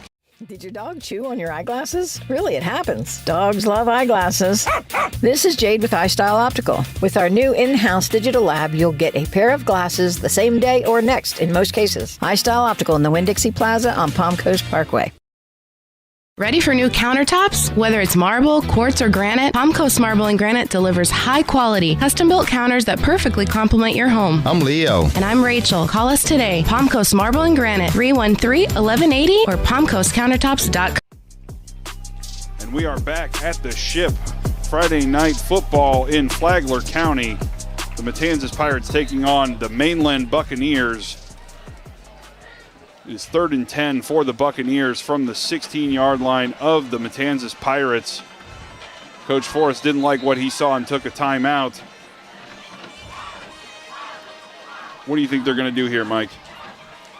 I wouldn't be surprised to take another shot at the end zone, to be honest. But what I'm thinking is it's a tough place for Philip Hare and his defense to be, because if you drop 8, Johnson's almost certainly going to run for the first down. But if you play press coverage, you might leave yourself vulnerable over the top, and that is where Mainland is obviously trying to go with the football. We will see Mainland taking their time getting back onto the field. Kwasi Kwaku still in the game for the Buccaneers at tailback. Johnson is shifting his guys around. Looks like Lake will be out to his left by his lonesome. Bunch formation to the top. Johnson takes the snap, and he hands it off to Kwaku. Looks like it's going to be a reverse. Jameel Patrick on the reverse. But way to stay home from the Pirates. Looks like that'll bring up about 4th and 6. Yeah, and that was Jackson Satterfield doing a great job staying right where he needed to be to stuff that one. And it looks like the Buccaneers are going to take the points here and kick the field goal, giving Noah Lehman another chance to get his name on the board again. He looked good on that first one. What was that, a 30? It was a 40-yarder, It was I believe a 40-yarder. is what Mike told me. Wow. Yeah, 40-yarder. He had that hook to it. So this is well within his range. And a much better spot on the field as far as conditions are concerned. 30-yard attempt from Noah Lehman. Snap is good. Hold is good. And it's off the upright. The doink. And the Matanzas Pirates will escape without giving up anything. Yep, with 2:09 left here in the first half. And we will take a break. You are watching and listening to Flagler County High School football on the WNZF Sports Network. Yo. Oh, who are you? What's up, Beach Beeper? I'm Wagner the Lawyer Dude. Must have fallen asleep after that Dawn Patrol session this morning. What are you getting into? I got into an accident. My bills are piling up. I'm seeking buried treasure to pay for it. You found the right dude. I'm here to give you the money you deserve. You don't look like a lawyer. Thanks. I kick butt, so you can kick back, and you can keep that rollie in your bucket there. A rolly? Oh, roly-poly. Gotcha. Beep over to lawyerdude.com or call 833-333-3333. Offices. Oh, it will when it hits it. And we are back here at the ship. The Matanzas Pirates defense holds Mainland, and courtesy of the goalpost, the Buccaneers are held off the scoreboard. So it is still 10-0 with 2:06 to go here in the second quarter. The Pirates have the ball from their own 20-yard line. Birchfield takes a snap. He hands it off. Looks like that is number 35, James Peterson, and he does not have anywhere to go. He's going to lose about 5 yards on that first down. Not how you want to start this drive if you are the Pirates, Mike. And they are having trouble without Connor or Harris to go to. That ankle injury looked pretty nasty for Connor, and he has not re-entered the game since. But he might be in there now, actually. No, he's at the end of the bench here. That is 35. He's got his helmet on, but he does not look super happy. So in the backfield, they're using that fullback formation. Birchfield with Peterson in the backfield. He's going to hand it off to Peterson again. Oh, and the ball is on the ground. The ball is on the ground. The Mainland Buccaneers pick it up. That's big Aiden Lewis. And he is going to get into the end zone. That is a touchdown for the Mainland Buccaneers. Aiden Lewis picked the ball up off the deck and took it 15 yards to the house for the Mainland Buccaneers. That is about as terrible as you could have drawn it up for the Matanzas Pirates here. Yeah, you get uplifted. You feel like, wow, they missed the field goal. Still a two-possession game. Still only 10-0. And then that disastrous turnover that turns into 6. That's rough. That's rough to recover from here late in the first half. 72 seconds left to go here in the first half. Lehman on to attempt the extra point, trying to redeem himself after the field goal post took away his last one, but ultimately ended up being kind of a blessing in disguise for the Buccaneers as they got 6 instead of 3. Lehman's kick is up, and it is good. It will be 17-0 to the Buccaneers. And you are watching and listening to Flagler County High School football on the WNZF Sports Network. Hey, do you know somebody who'd like to move to this area? It's a tough housing market out there right now. I know. I've been doing this for 40 years. I know all the builders, the neighborhoods in the area. I know where the $1 million mansions are and where to find the good starter homes. Give me a call anytime. I'd be happy to help. I'm Memory Hopkins. Everybody knows me around here, from lighthouse to lighthouse. My cell phone is 386-931-9464. Memory Hopkins Real Estate. Let's talk.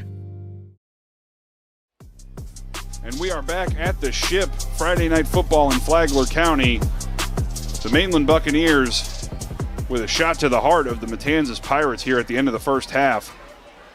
Picking up a fumble recovery from the big man, Aiden Lewis. who rumbled and bumbled and stumbled into the end zone to put the Mainland Buccaneers up 17-0. I haven't been anywhere this quiet on a Friday night since Nice tied it against St. Augustine on a 3-touchdown lead. And Lehman kicks off deep.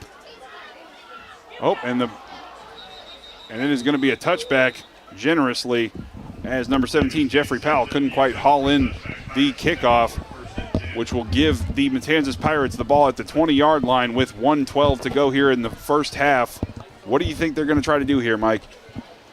Rich, I'm having flashbacks to the Clay game. I think you just take a knee and go to the locker room. Yeah, I remember that interception at the half, the pick six, really set the tone for the rest of that game. You don't want to see something like that here. However, when you're down by 3 scores against the state champs and you have 72 seconds on the board, maybe you try to do something to get this crowd alive here and get Pirate Nation some hope. So last week, St. Augustine blew a 3-touchdown lead, and you should have heard the deafening silence in my cruise room. Birchfield back to pass. He's looking downfield. He has Bass, who's going to get upfield for a gain of about, looks like 12 or 13. Good pass from Birchfield. It looks like they're going to go hurry up here and try and get maybe something on the board here in the first half with 1:02 to go in the first half. The Pirates have the ball at the 34-yard line. They're setting up Peterson still in the backfield as Connor is still on the sideline. Bunch formation to the bottom. Pirates taking a lot of time. They still have 2 timeouts left, too. Aiden Hoini checking in, I believe. 45 seconds left, but the clock is ticking, and the Pirates are taking their sweet time. Peterson, not quite sure where he needs to be. He's on the right side.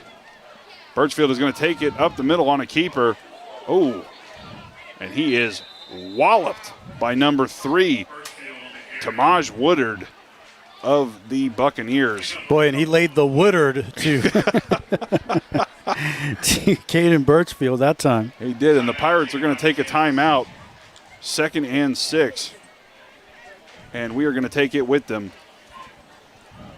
You are watching and listening to Flagler County High School football on the WNZF Sports Network.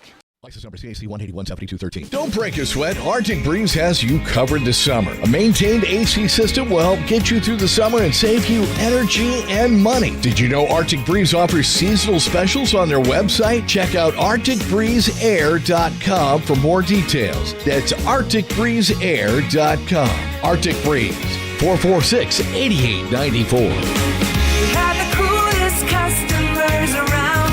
Arctic Breeze Air and Heat. And we are back here at the Ship. Be 2nd and about 7 for the Pirates from their own 37-yard line with 29.2 seconds to go here in the first half. The Pirates are looking for any semblance of life here. Birchfield back to pass. He's looking downfield, and he is just going to have to throw it away again with 23 seconds to go. 3rd and 7. You have to wonder what they're thinking right now there on the Matanzas sideline, Mike. Yeah, I'm not sure. There's got to be a way to get Birchfield an opportunity. On a lot of these plays, he just doesn't have a chance. He rolls a little to his right, and he has to get rid of the football because immediately the Buccaneers are back there, and they're right on him. And the defensive front is the strength of this defense. And especially he doesn't have Wiley Connor back there. It seems like he's having to get Peterson, the freshman, kind of aligned every play, and that time they move. It looks like it's going to be a false start, which will make it 3rd and about 12 for the Buccaneers with 22 seconds to go here in the second quarter. And they have to get all of it. They don't have a place kicker, so there's no getting field goal range. If they're going to get points on the board before the half, they have to go about 70 yards in 22 seconds. I, for one, would like to see the big man Omar Stewart get a chance to kick the field goal, but that's just my personal opinion. Birchfield in the shotgun with Peterson, 3 to his left. He takes the snap. He's rolling, and he is just gobbled up by the Mainland defense. And there goes that man again, Tamaj Woodard. And it looks like Mainland is going to take a timeout here. And we are going to take it with them. You are watching Flagler County High School football here on the WNZF Sports Network. So you're ready to freshen up the look of your home? You'll see a whole new world when you look through your windows. Blinds and plantation shutters by Jason. Whether it be plantation shutters, window shades that roll up and roll down, horizontals, verticals, even draperies and cornices. And because we're locally owned, we can come out, measure, and install quicker than anyone. Call us anytime we're in Palm Coast, 386-445-5611. BlindsByJason.com.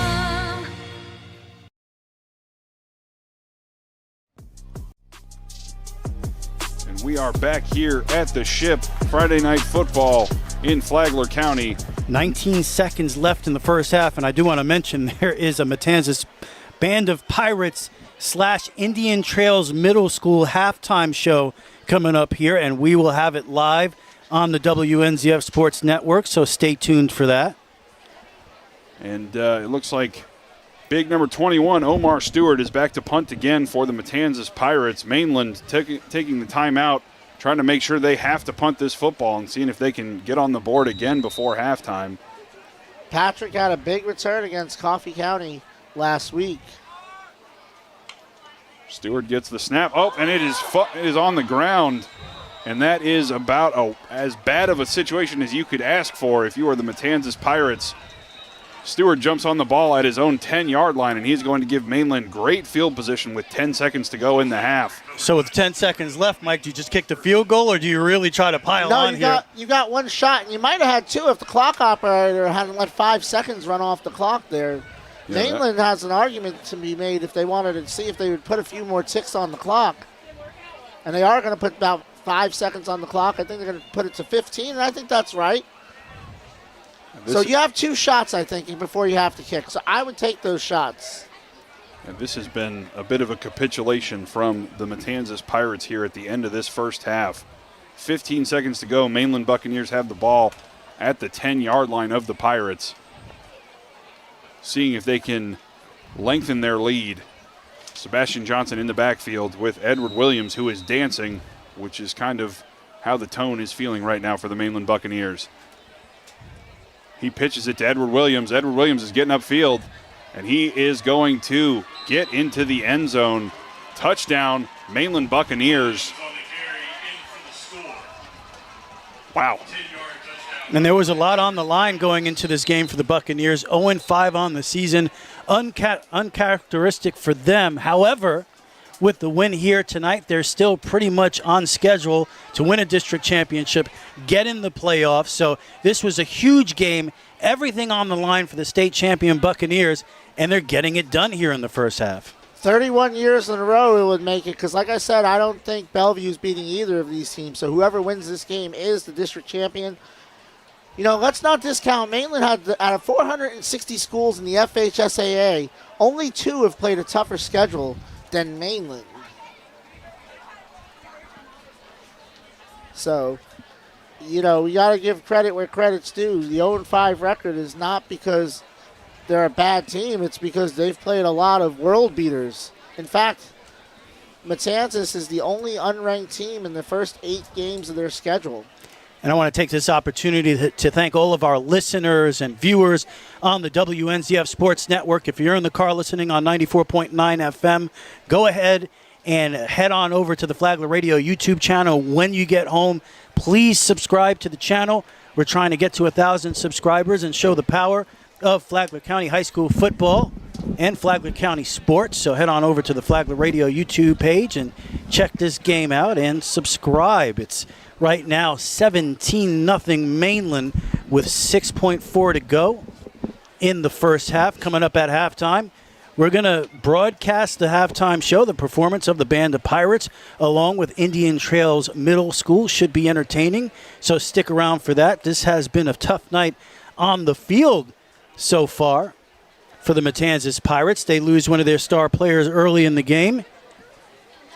Wiley Connor, we haven't seen him again, right? He hasn't gotten back in there. No, he's still there on the sideline. So we're hoping that maybe at some point we'll see Connor back out there. They really miss him. He started the game off well with a couple of big runs. Pirates picked up the first down. You thought they were going to be well on their way. You saw some some rhythm to their offense there with the running game. And there goes number 34 right there on the sideline, taking in the action on the field. And there is a stoppage in play here because of an injured player. And I guess we'll take a break here, John. All righty. You're watching and listening to Flagler County High School football on the WNZF Sports Network. Yo. Oh, who are you? What's up, Beach Beeper? I'm Wagner the Lawyer Dude. Must have fallen asleep after that Dawn Patrol session this morning. What are you getting into? I got into an accident. My bills are piling up. I'm seeking buried treasure to pay for it. You found the right dude. I'm here to get you the money you deserve. You don't look like a lawyer. Thanks. I kick butt, so you can kick back. And you can keep that rollie in your bucket there. Oh, roly. Oh, roly-poly. Gotcha. Beep over to lawyerdude.com or call 833-333-3333. Hey, do you know somebody who'd like to move to this area? It's a tough housing market out there right now. I know. I've been doing this for 40 years. I know all the builders, the neighborhoods in the area. I know where the $1 million mansions are and where to find the good starter homes. Give me a call anytime. I'd be happy to help. I'm Memory Hopkins. Everybody knows me around here, from lighthouse to lighthouse. My cell phone is 386-931-9464. Memory Hopkins Real Estate. Let's talk. When you need cash, cash it in. Hi, this is Rich. And I'm Shelly. We pay cash for just about everything. And we buy gold. Anything of value, chances are we'll pay you cash. Oh, and if you're looking for a great deal on a diamond ring, we got a great selection of jewelry in stock. Come in and check us out. Musical instruments, DVDs, video games, and more. You never know what you're going to find at Cash It In Jewelry and Pawn. We're easy to find, just 1 mile west of Belterra on 100. So come see us. Or give us a call at 263-2920. And cash it in. Did your dog chew on your eyeglasses? Really, it happens. Dogs love eyeglasses. This is Jade with iStyle Optical. With our new in-house digital lab, you'll get a pair of glasses the same day or next in most cases. iStyle Optical in the Winn-Dixie Plaza on Palm Coast Parkway. Ready for new countertops? Whether it's marble, quartz, or granite, Palm Coast Marble and Granite delivers high-quality, custom-built counters that perfectly complement your home. I'm Leo. And I'm Rachel. Call us today. Palm Coast Marble and Granite, 313-1180 or palmcoastcountertops.com. License number CAC 1817213. Don't break a sweat. Arctic Breeze has you covered this summer. A maintained AC system will help get you through the summer and save you energy and money. Did you know Arctic Breeze offers seasonal specials on their website? Check out ArcticBreezeAir.com for more details. That's ArcticBreezeAir.com. Arctic Breeze, 446-8894. We had the coolest customers around. Arctic Breeze Air and Heat. So you're ready to freshen up the look of your home? You'll see a whole new world when you look through your windows. Blinds and plantation shutters by Jason. Whether it be plantation shutters, window shades that roll up and roll down, horizontals, verticals, even draperies and cornices. And because we're locally owned, we can come out, measure, and install quicker than anyone. Call us anytime we're in Palm Coast, 386-445-5611. BlindsByJason.com. Did your dog chew on your eyeglasses? Really, it happens. Dogs love eyeglasses. This is Jade with iStyle Optical. With our new in-house digital lab, you'll get a pair of glasses the same day or next in most cases. iStyle Optical in the Winn-Dixie Plaza on Palm Coast Parkway.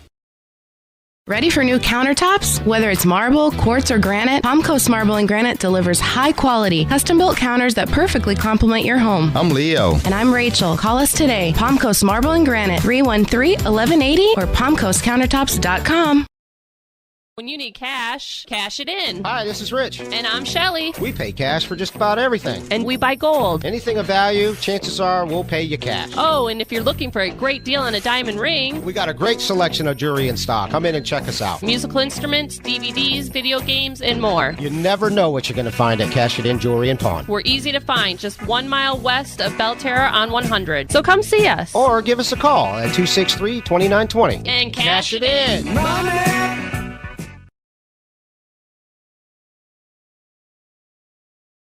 Hey, do you know somebody who'd like to move to this area? It's a tough housing market out there right now. I know. I've been doing this for 40 years. I know all the builders, the neighborhoods in the area. I know where the $1 million mansions are and where to find the good starter homes. Give me a call anytime. I'd be happy to help. I'm Memory Hopkins. Everybody knows me around here, from lighthouse to lighthouse. My cell phone is 386-931-9464. Memory Hopkins Real Estate. Let's talk. Did your dog chew on your eyeglasses? Really, it happens. Dogs love eyeglasses. This is Jade with iStyle Optical. With our new in-house digital lab, you'll get a pair of glasses the same day or next in most cases. iStyle Optical in the Winn-Dixie Plaza on Palm Coast Parkway. Ready for new countertops? Whether it's marble, quartz, or granite, Palm Coast Marble and Granite delivers high-quality, custom-built counters that perfectly complement your home. I'm Leo. And I'm Rachel. Call us today. Palm Coast Marble and Granite, 313-1180 or palmcoastcountertops.com. Yo. Oh, who are you? What's up, Beach Beeper? I'm Wagner the Lawyer Dude. Must have fallen asleep after that Dawn Patrol session this morning. What are you getting into? I got into an accident. My bills are piling up. I'm seeking buried treasure to pay for it. You found the right dude. I'm here to get you the money you deserve. You don't look like a lawyer. Thanks. I kick butt, so you can kick back. And you can keep that rollie in your bucket there. Oh, rollie? Oh, roly-poly. Gotcha. Beep over to lawyerdude.com or call 833-333-3333. Offices, Volusia.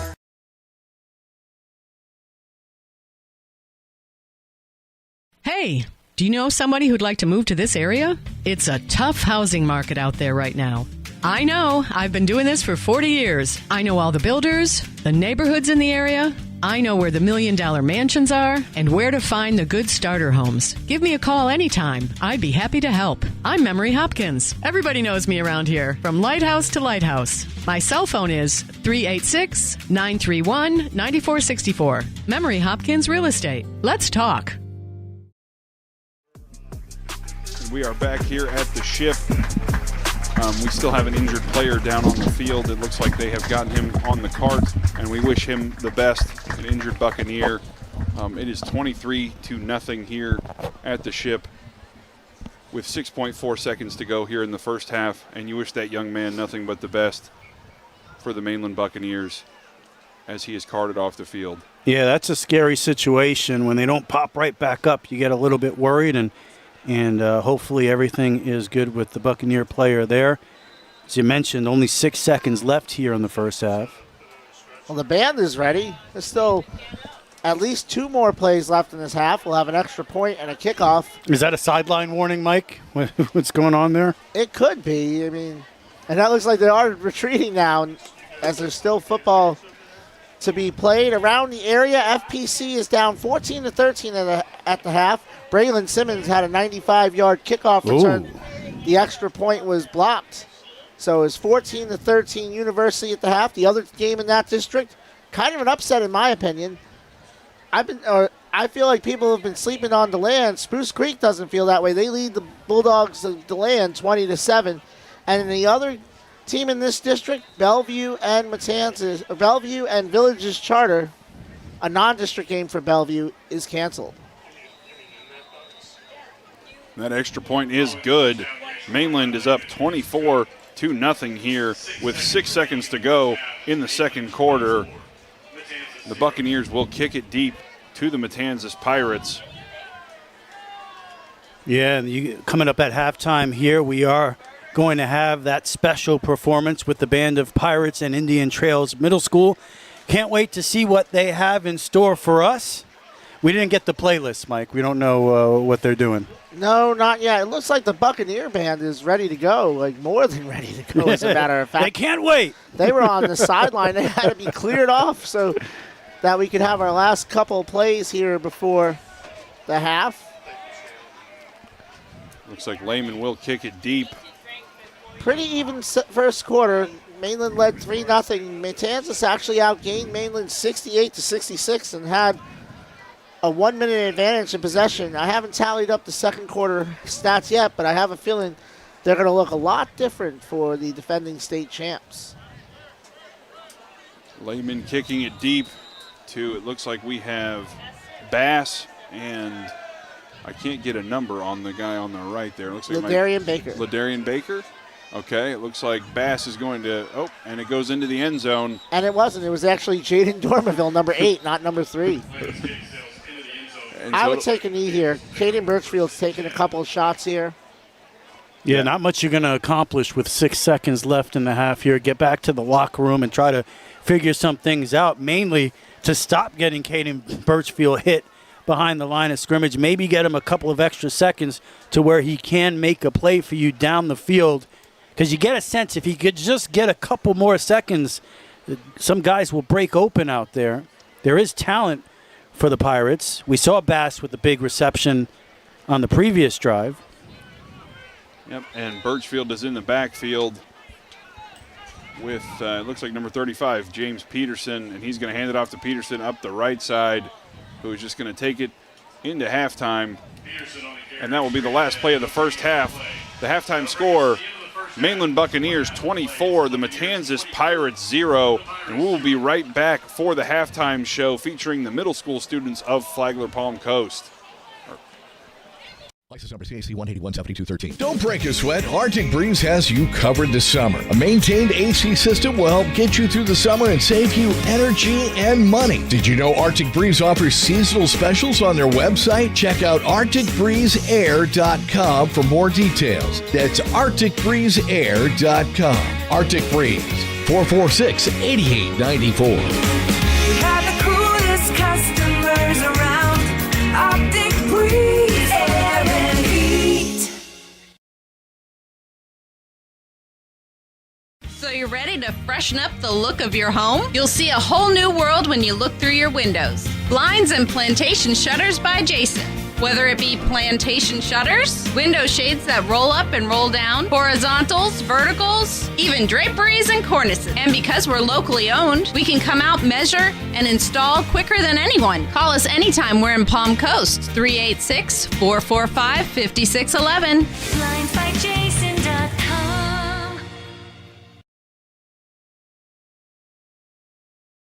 When you need cash, cash it in. Hi, this is Rich. And I'm Shelly. We pay cash for just about everything. And we buy gold. Anything of value, chances are we'll pay you cash. Oh, and if you're looking for a great deal on a diamond ring, We got a great selection of jewelry in stock. Come in and check us out. musical instruments, DVDs, video games, and more. You never know what you're going to find at Cash It In Jewelry and Pawn. We're easy to find, just 1 mile west of Belterra on 100. So come see us. Or give us a call at 263-2920. And cash it in.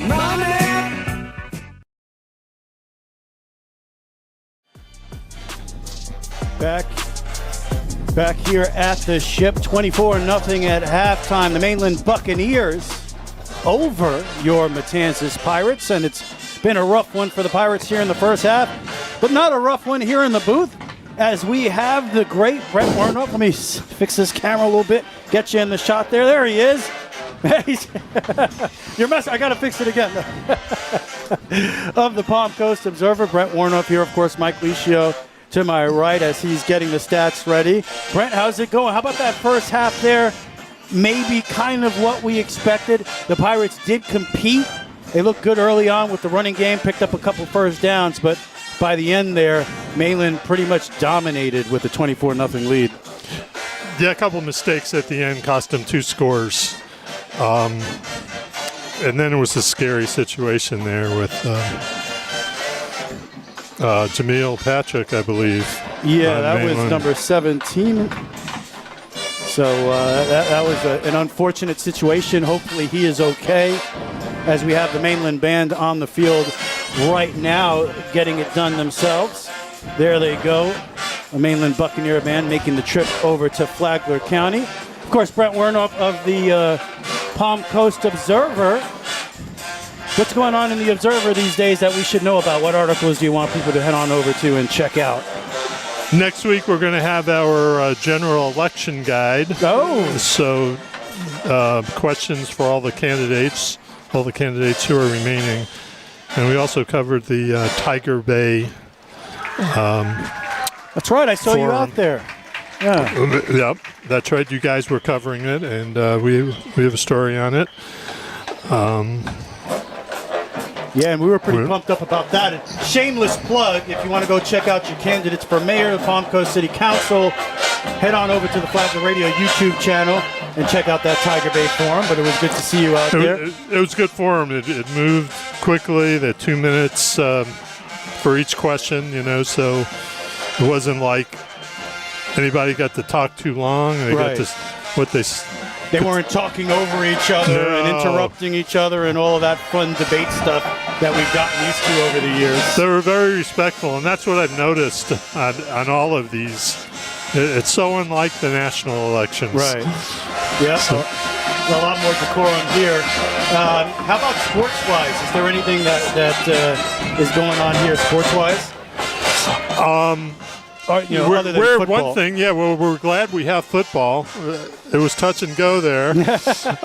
Very unusual to not have school and to have activities, but it was kind of a weird situation where it was very windy into the morning. That's right. There was supposed to be a hurricane yesterday. I totally missed it. Good for you. They didn't miss it in Taylor County. That's true. Yeah, we missed it here. But our hearts and our thoughts and prayers are with the people who were affected, devastating effects from what became a Category 4 hurricane there on the west coast of Florida. But here, as you know, we've been pretty fortunate over the years, dodged some bullets. Yeah. But and not everybody. There were 3 houses I saw. Jonathan Lord said, through the emergency management director of Flagler County, he knows of 3 homes that oak trees fell right through the roof. So not everybody was so fortunate. Right. I mean, even a hurricane like that, where it's nowhere near us, it still gets pretty scary. The most fortunate thing is that it was a fast-moving storm, so it didn't stay. Right. It did a lot of damage, but it didn't stay and prolong things and make things so much worse than it could have been. And there it is. This is the moment we've been waiting for. The Matanzas Pirates Band and Indian Trails Middle School performing together at the Ship.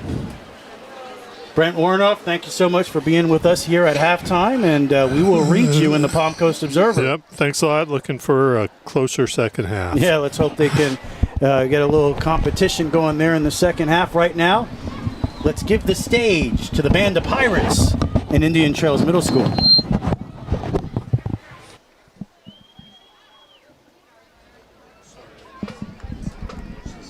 No, it's cool. It's fun.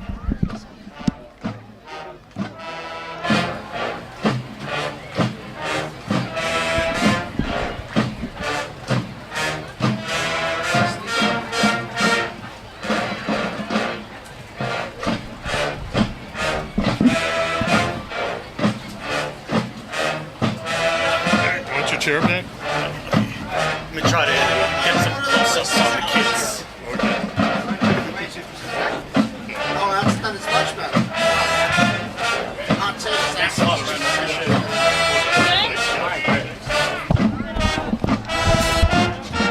Jeff says, "There's 2 cheerleaders, know they're on camera?" I said, "No." I said, "Maybe." I said, "They said first thing."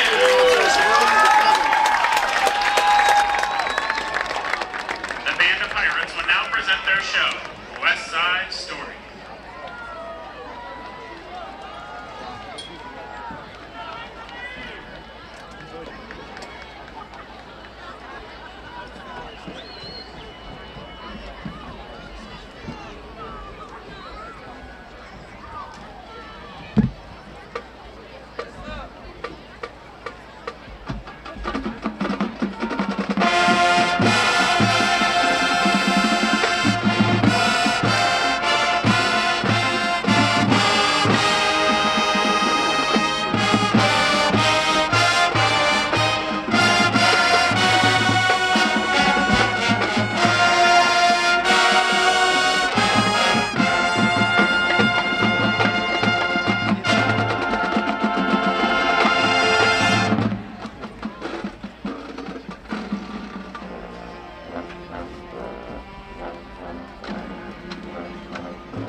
You're listening to the Band of Pirates at halftime here at the Ship.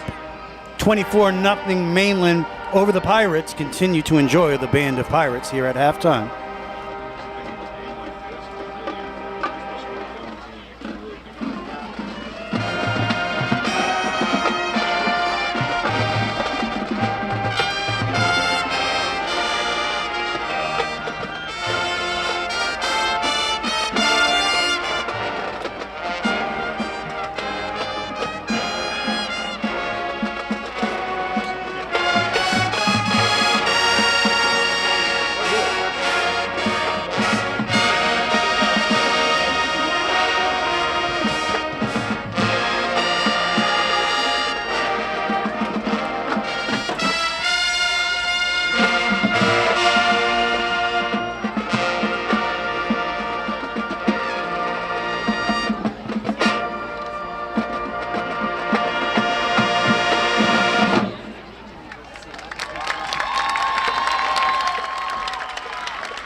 Tremendous job that time from the Matanzas Pirates. It is halftime. We're a couple of minutes away from the second half. The state champion Mainland Buccaneers lead the Matanzas Pirates 24-0. We'll be back with the second half after these words. License number CAC 1817213. Don't break a sweat. Arctic Breeze has you covered this summer. A maintained AC system will help get you through the summer and save you energy and money. Did you know Arctic Breeze offers seasonal specials on their website? Check out ArcticBreezeAir.com for more details. That's ArcticBreezeAir.com. Arctic Breeze, 446-8894. We have the coolest customers around.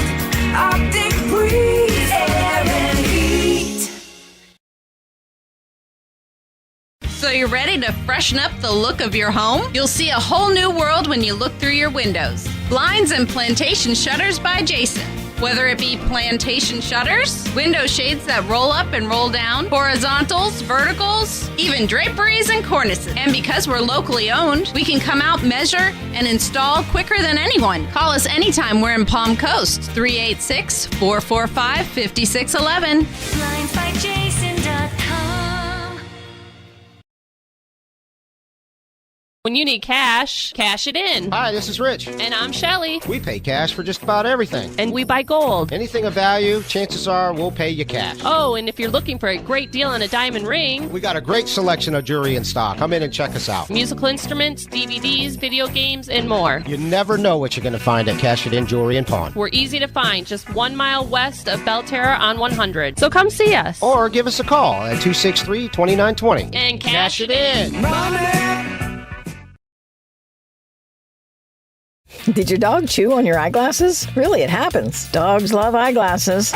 This is Jade with iStyle Optical. With our new in-house digital lab, you'll get a pair of glasses the same day or next in most cases. iStyle Optical in the Winn-Dixie Plaza on Palm Coast Parkway. Hey, do you know somebody who'd like to move to this area? It's a tough housing market out there right now. I know. I've been doing this for 40 years. I know all the builders, the neighborhoods in the area. I know where the $1 million mansions are and where to find the good starter homes. Give me a call anytime. I'd be happy to help. I'm Memory Hopkins. Everybody knows me around here, from lighthouse to lighthouse. My cell phone is 386-931-9464. Memory Hopkins Real Estate. Let's talk. Ready for new countertops? Whether it's marble, quartz, or granite, Palm Coast Marble and Granite delivers high-quality, custom-built counters that perfectly complement your home. I'm Leo. And I'm Rachel. Call us today. Palm Coast Marble and Granite, 313-1180 or palmcoastcountertops.com. Mike Licia, Rich Carroll, and John Austin here with you at the Ship, where Mainland leads 24-0 at the half. We have about 2 minutes and 45 seconds to go in the warm-up period before the third quarter will begin. Mainland outgained Matanzas 197-80 in the first half. A total of 131-14 in the second quarter. Jaden Birchfield is 4 for 8 for 80 yards. Wiley Connor had 8 carries for 20 yards before leaving with an injury. He has not returned. Turnovers have been the difference in this game, though. Matanzas has 2 turnovers. The Bucks have scored 14 points. You may as well call the dropped punt snap a turnover, too, as that set up another touchdown. So really, 3 plays in this game are a 21-point difference in a 24-point game. But these are the type of games, those are the type of plays that teams like Mainland that have been there and experienced and have won, they take advantage of those, and those are the type of plays that Matanzas, a young team like that, has to learn from. And I think a big difference in this game as well has been the ability of Sebastian Johnson to make plays with his feet when the Mainland Buccaneers were in trouble on some of these drives. They had a 3rd and long, a 4th and, every single time it seemed like maybe the Pirates would be able to get off the field. There was Sebastian Johnson picking up another first down with his legs.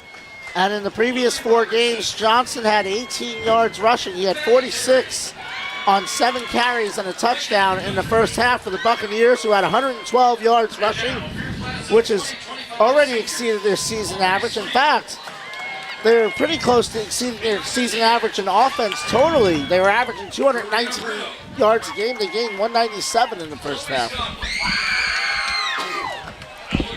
So obviously here, 24-0, about to get started here in the second half. It is going to be a tall order for the Matanzas Pirates to get back in this football game. What do they have to do differently in the second half to at least pull within striking distance? Protect the football first and foremost. I think that's without question. Like I said, 3 plays have led to 21 points. By the way, update from Orange City. University had the ball to start the 3rd quarter. They ran a 5-minute, 17-yard drive. They now lead 21-13 with 5:43 to go in the 3rd quarter. So still a one-score game in the second half there. We'll keep an eye on it. We'll try to get you the score as we get closer to the end of that game. Not sure what the situation is going to be here. This game might end a little quicker than that game, but hopefully we can get you a final score by the end of this broadcast. If not, tune into the Rich and Mike Sports Show tomorrow. I forgot all about the Rich and Mike Sports Show, which you did from a cruise ship last week. Yes, you said that I was in a different country, and technically I wasn't in any country. I was in international waters at the time, en route to the Bahamas. Unbelievable. A man with no nation. Is that like a 007 James Bond type of deal? You were out there, and he still found time to do the Rich and Mike Sports Show. So that is impressive. And, we've had a couple of odd shows like that. I love to bring up the fact, 3 counties on a drive home? 5 counties, actually. 5 counties on a drive home. We did the Rich and Mike Sports Show, and we're still alive to talk about it. Columbia, Baker, Nassau, Clay, and Duval. Right. I did a show from Greenwood, South Carolina. I did a show from St. Petersburg. So Russia? Not that one. Wow. That's next year. So I've done the Rich and Mike Sports Show from all sorts of places. I think I did one from Lake Mary as well. Yeah, so we haven't had a good time when we've gone to Lake Mary. Things have always seemed to gone bad for us when we go to Lake Mary. I will say the Lake Mary people have been very kind to us, and they've done everything they can to accommodate the broadcast. But maybe it's because they know the sports teams haven't been very good to us, though. No, always beating us by a bunch. We've seen the football team the FPC Bulldogs go out there and lose a playoff game. We saw the Bulldog baseball team go out there and lose a playoff game. So, we didn't like the results, but the trip is usually a pretty good trip as we are moments away from kickoff, Mike. Yes, we are. And that looks like 40, is that 43 out there? 45? So it's Jordan Theus-Vale who's going to kick off. So one defensive end punts, the other kicks off here for the Pirates. A battle of squashbucklers, and it's been all Mainland Buccaneers, 24-0, as we get set for the 3rd quarter kickoff. Oh, no, it looks like it's going to be number 21, Omar Stewart. Yeah, Theus-Vale backed off. An appropriate matchup this week, Mike, considering that you were a Pirate last week, and now you're covering 2 different bands of Pirates this week. And not even a hurricane could stop us from being here. Unbelievable. Although it did give me 4 back-to-back 4-day weekends, so that's a plus. You find a way to make it happen, Mike. Nice end over end kick by big Omar Stewart as it's fielded at the 20 by Kwasi Kwaku, who uses that stiff arm again to gain a few more yards, and the Buccaneers will take over at the 32-yard line. Sebastian Johnson, 8 for 17 in the first half for 85 yards. Incomplete on 5 of his last 6 passes. Had a couple drops in there, had a couple overthrows in there. Didn't matter though, his defense picked him up, got him the ball back, and they were able to find their way in the end zone. As the first team offense trots out here, Cadet and Lake will be to the left.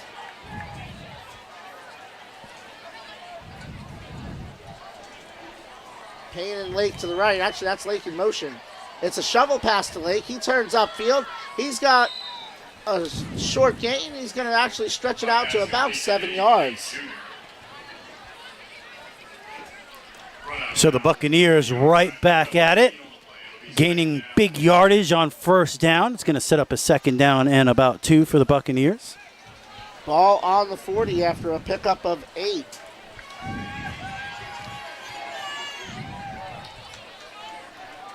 Johnson in the shotgun. It's a give. This time to Kwaku up the middle. He's got the first down. He's going to get down to about the 47-yard line. A pickup of 7 for Kwasi Kwaku. They have a bit of thunder and lightning in that backfield with Kwasi Kwaku and Edward Williams. Seems like they complement each other really well. And I think that's something they're starting to recognize. Kwaku has 5 carries tonight. He only had 12 the entire season before this. Christian Cooper, Houston Cadet, and Eddie Lake to the left. It's a shotgun snap. Rolling left is Johnson. He fires. Incomplete call.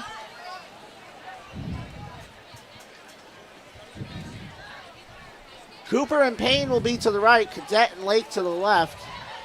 Kwaku in the backfield. 11:03 to go in the third quarter. Johnson takes the snap. Throwing downfield, looking deep. High pointed and caught by Cadet. First down, Buccaneers. Boy, Cadet went right up and ripped that ball out of the air.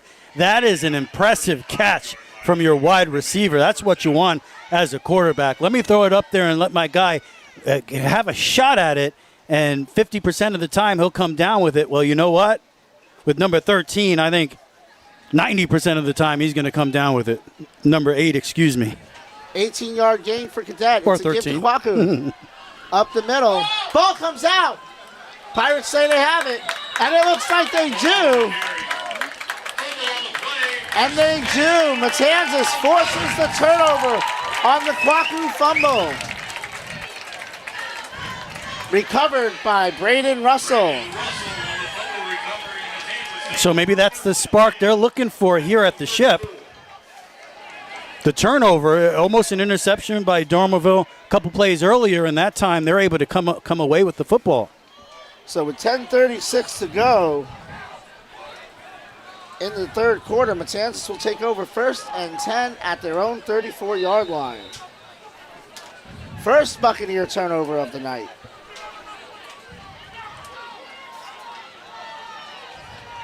Birchfield has 3 receivers to the right. Lairwan, Schendorf, and Bass. Baker is the receiver out wide. Press coverage on him. Takes the snap. Play action. Looking downfield for Baker. Baker makes the catch. Breaks the tackle. First down. Keep going, Ladarian. Inside the 20, down to the 15. Ladarian Baker for 51 yards. And the Pirates have life. Now, he's been the guy making plays on offense for the Pirates here tonight so far, and none bigger than that one right there. 51-yard gain. Ladarian Baker with a 100-yard receiving game now. 1st and 10. Ball on the 15. Birchfield in the shotgun with Peterson. Rolling to his right. Looking downfield. Has time. Fires over the middle. Incomplete. It looked like there was contact out there, but no flag. Looked like he had Lairwan wide open, but maybe a little bit of a miscommunication there. And brings up 2nd and 10.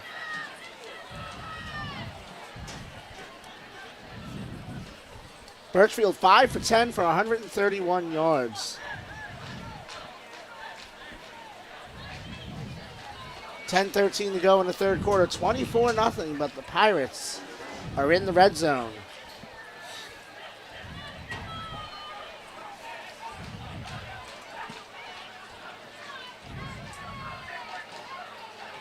Mainland at one point won 2 games without a red zone snap. In motion comes Bass. Birchfield's going to call his own number. He bounces it outside, sidesteps the tackler, and falls forward for about 1. That's going to bring up 3rd down, and we'll call it 10. So another big 3rd down for the Pirates here, John. They missing their field goal kicker tonight, so obviously 4-down territory, I would think. Yeah, that looked like a business decision from Birchfield. He had 4 Buccaneers licking their lips looking at him, so he just went down. Schendorf and Lairwan. Excuse me, there's a flag, so this is going to get a little shorter. Oh, no, they're saying Mainland called timeout before the flag.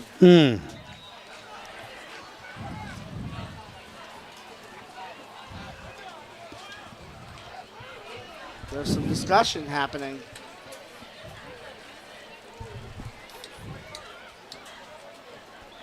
And, of course, the Buccaneers called timeout. So first timeout of the second half. We'll be back in just a moment. This is Flagler County High School football on the WNZF Sports Network. License number CAC 1817213. Don't break a sweat. Arctic Breeze has you covered this summer. A maintained AC system will help get you through the summer and save you energy and money. Did you know Arctic Breeze offers seasonal specials on their website? Check out ArcticBreezeAir.com for more details. That's ArcticBreezeAir.com. Arctic Breeze, 446-8894. We have the coolest customers around. Arctic Breeze Air and Heat. Mike Licio, Rich Carroll, John Austin here with you at the ship. Out of the timeout, it is 3rd and 10 at the 15-yard line for the Pirates. Schendorf and Baker will be out to the left. Bass and Lairwan to the right. James Peterson, the freshman, in the backfield with Caden Birchfield. FPC trails 21-13 going into the 4th against University. District opener for both county teams. Shotgun snap. Birchfield rolling left. Pressure coming. Throws it up towards the corner looking for Baker, and it's going to be incomplete. Birchfield's pass falls incomplete. 4th down. So it'll be up 4th and 10 from the 15. I don't hate that play call, though, because Baker looks like he has a solid 6-8 inches on everyone that's covering him. So why not just throw the ball up and see if your big man can make a play? Ladarian Baker and Alex Davis are going to be tough to deal with up front when basketball season comes up. Alex Davis, the 6'10 junior for the Pirates. JU was here checking him out. Birchfield calls out the signals. Schendorf and Bass to the left. Lairwan to the right. Baker is also out to the left. On 4th and 10 from the 15. Pirates getting loud finally.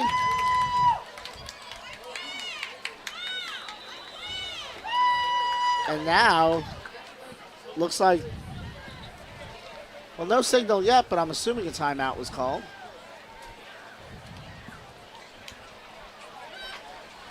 Yeah, both teams heading to the sideline. Looks like we have it, and there you go. And it's going to be timeout Matanzas. So we'll be back in just a moment. This is Flagler County High School football on the WNZF Sports Network. So you're ready to freshen up the look of your home? You'll see a whole new world when you look through your windows. Blinds and plantation shutters by Jason. Whether it be plantation shutters, window shades that roll up and roll down, horizontals, verticals, even draperies and cornices. And because we're locally owned, we can come out, measure, and install quicker than anyone. Call us anytime we're in Palm Coast, 386-445-5611. BlindsByJason.com.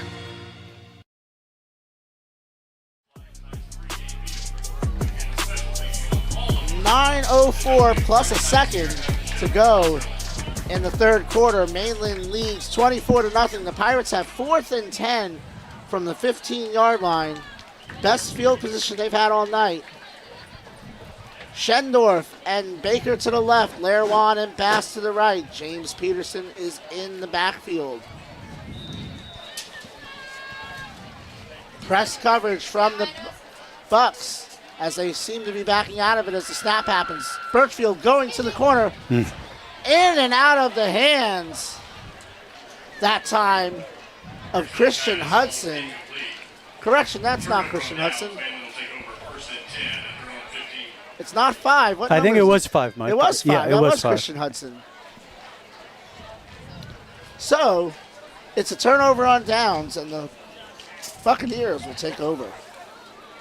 So Pirates move the football. They come up short there, and the score is still 24-0 with 8:58 to go here in the third quarter. And one thing the Buccaneers have been able to do so far here tonight is put together these long drives where, you hold the ball for 5-6 minutes and you march right down and you score another touchdown. Even if they did that here, it would not put them where they need to be for a running clock, but they're getting closer and closer to that. Last check on FPC, it was what was it, Mike? It was 21-13. 21-13 in the fourth quarter. The other district game, Spruce Creek putting it on to land 34-7.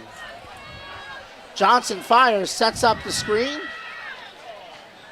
And that is Payne, and he's got about 11 on the play. Jones complete to Philip Moore across the 25 to the 27. Pickup of 12 will be good for a Buccaneer first down. So Payne with the catch there, picks up about 12. His 5th catch of the night. We haven't even gotten to see him punt tonight. And it doesn't look like we're going to the way this offense is right now. Yeah, this is what the Buccaneers have been waiting for all season long, to see their offense play like this. Johnson back to throw, pressure coming, gets rid of it. It's complete to Cooper. Cooper turns upfield. He's got a first down. Pickup of about 13 for Cooper. And another Buccaneer first down. Johnson is 4 for 5 in the second half. Cooper's 2nd catch of the night. His 10th of the season. Cooper and Cadet to the left. Johnson back to throw. Fires out and complete for a short gain that time. Again to Payne. This one for about 3, maybe 4. Pickup of 3 on the play. It'll be second down and 7.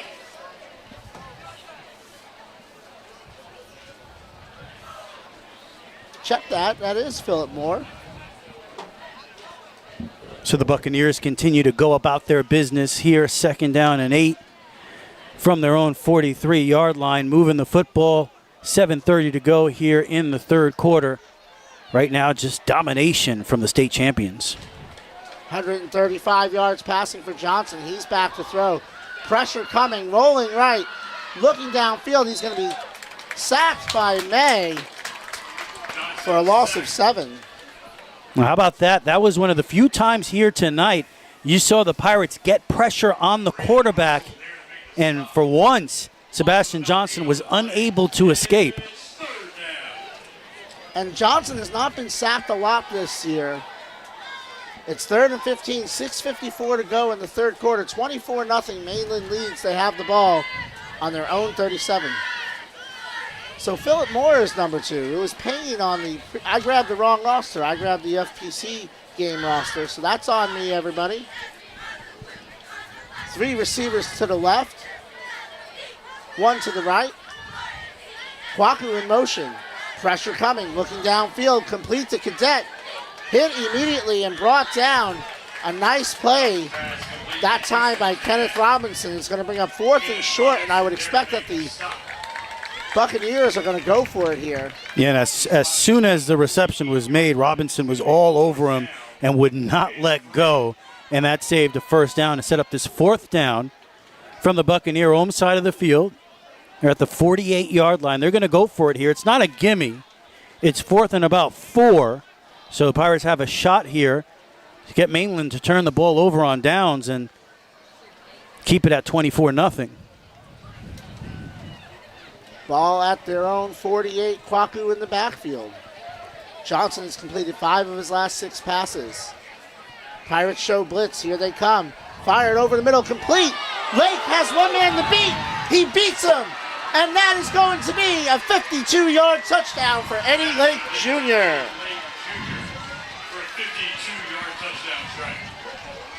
Goes to the post that time. And it's 30-0 pending the extra point. 197 yards passing for Johnson in the game.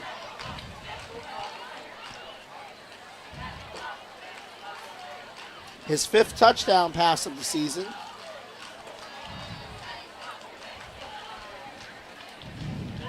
As Lehman is going to tack on an extra point here, or at least attempt to.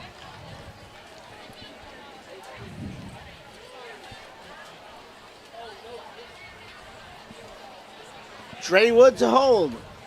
Low snap. Picks it up. Had no choice. Looking to throw.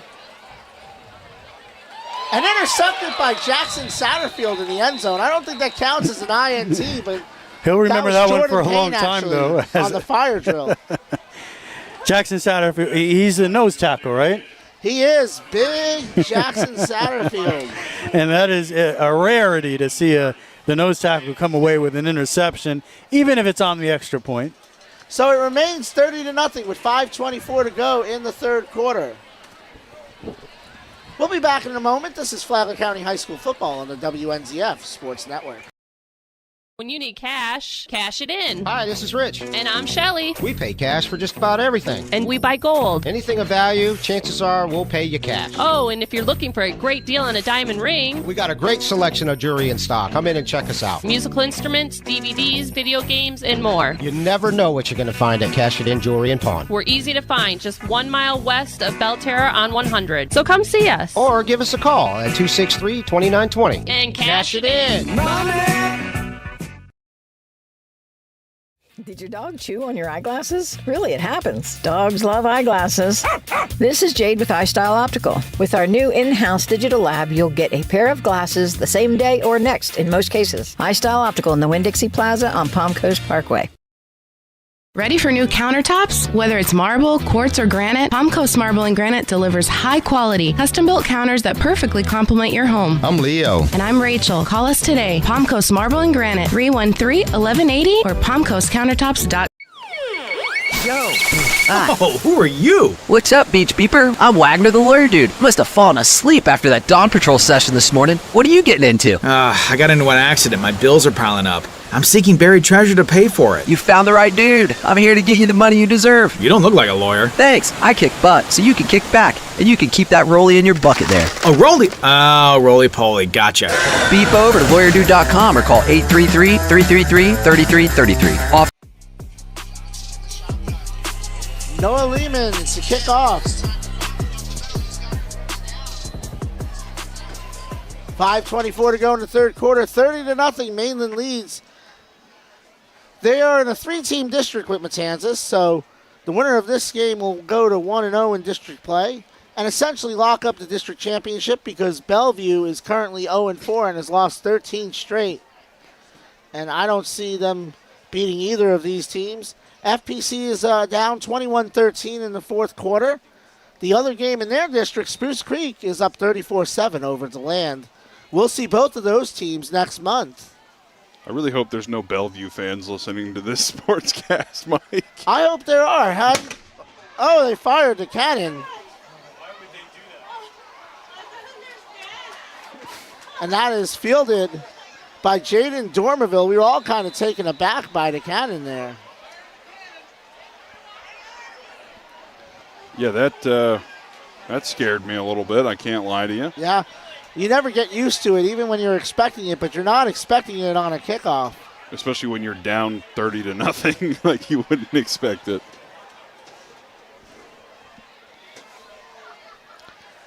So the Pirates will take 10 at the 25-yard line.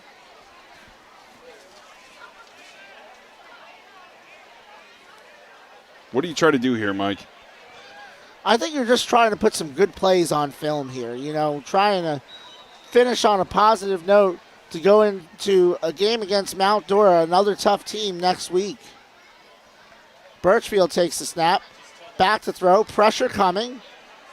He steps up, he's got some room to run. He's taking it close to the first down. Running towards the sideline, he's going to get out of bounds, and there's a late flag on the play.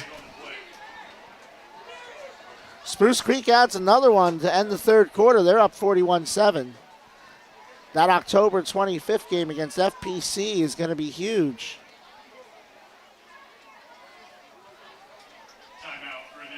So there's an injury timeout. University has added a touchdown. It's 27-13. Oh. Titans. So another flag there toward the sideline. Looked like there's another injured Buccaneer on the field as well. Looked like Ladarian Baker got blindsided. It's best if I don't say anything.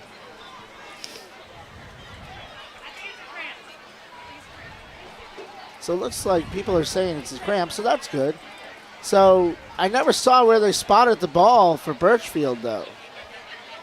It looked like they did call a hold, which, in fairness, I did see number 43 for the Buccaneers had his jersey being stretched every which way, so it didn't really surprise me. So it's 10 yards from the spot, so they're going to move it back to about the 34-yard line. We'll take a break. Back in a moment. This is Flagler County High School football on the WNZF Sports Network. Hey, do you know somebody who'd like to move to this area? It's a tough housing market out there right now. I know. I've been doing this for 40 years. I know all the builders, the neighborhoods in the area. I know where the $1 million mansions are and where to find the good starter homes. Give me a call anytime. I'd be happy to help. I'm Memory Hopkins. Everybody knows me around here, from lighthouse to lighthouse. My cell phone is 386-931-9464. Memory Hopkins Real Estate. Let's talk.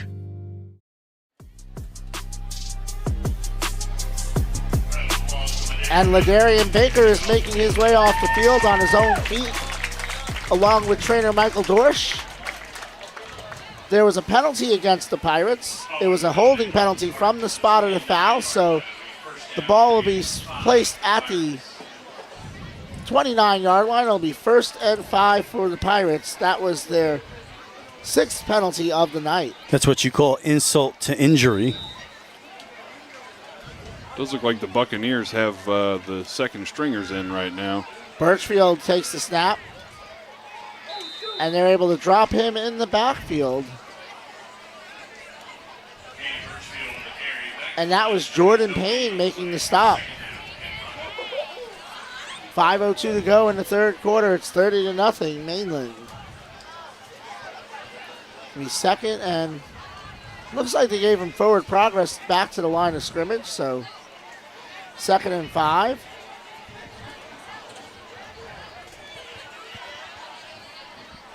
For Birchfield in the shotgun with Peterson.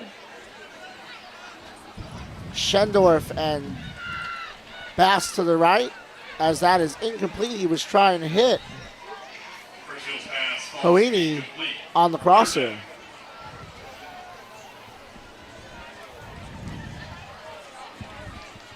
Birchfield is 5 for 13 with 131 yards receiving tonight. 3rd down and 5 at the 29-yard line.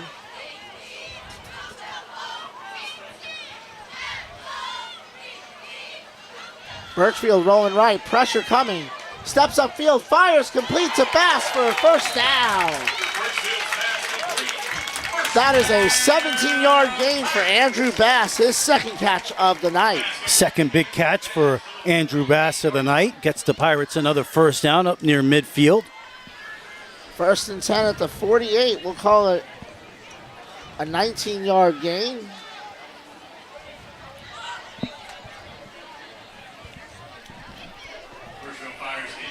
So that was incomplete, and it'll be 2nd and 10.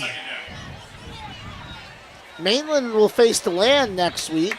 DeLand losing 41-7. Matanzas will be on the road to Mount Dora, and we'll be there with them as well at 7 o'clock down in Lake County. First time I've done a game in Lake County. Get out. I don't believe it. Well, who are you related to? Who do you know in Lake County? I'll get back to you. To be determined.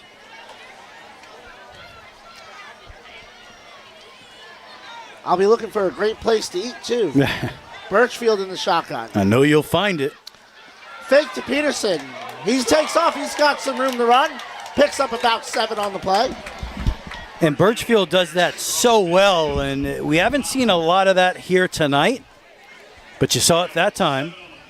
7 carries for 2 yards. It's been a tough night for Birchfield to get anything going in the run game. He came in averaging 17 rushing attempts a game. Schendorf and Baker to the left. Larawan and Bass to the right. Back to throw is Birchfield. Pressure coming. Sets up the pass. Intercepted that time. And that is Sean Holmes with a lot of room to run. And he's going to be knocked out of bounds at about the 12-yard line. And the Bucks have a chance to get this clock rolling for good with 3:23 to go in the ball game.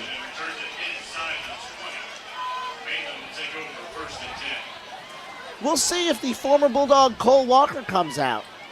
He got some spot duty in Rains at the Graveyard earlier this year. Yes, Rains, they call their home field the Graveyard. I think it's kind of awesome, personally. That is pretty cool. That would be, pretty intimidating, too.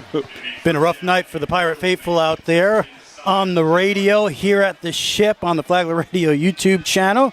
But we do thank you for joining us here tonight. 3:23 to go in the third quarter, 30-0 Mainland. Cole Walker, the former FPC Bulldog and Nice Panther in the game. It's a handoff up the middle.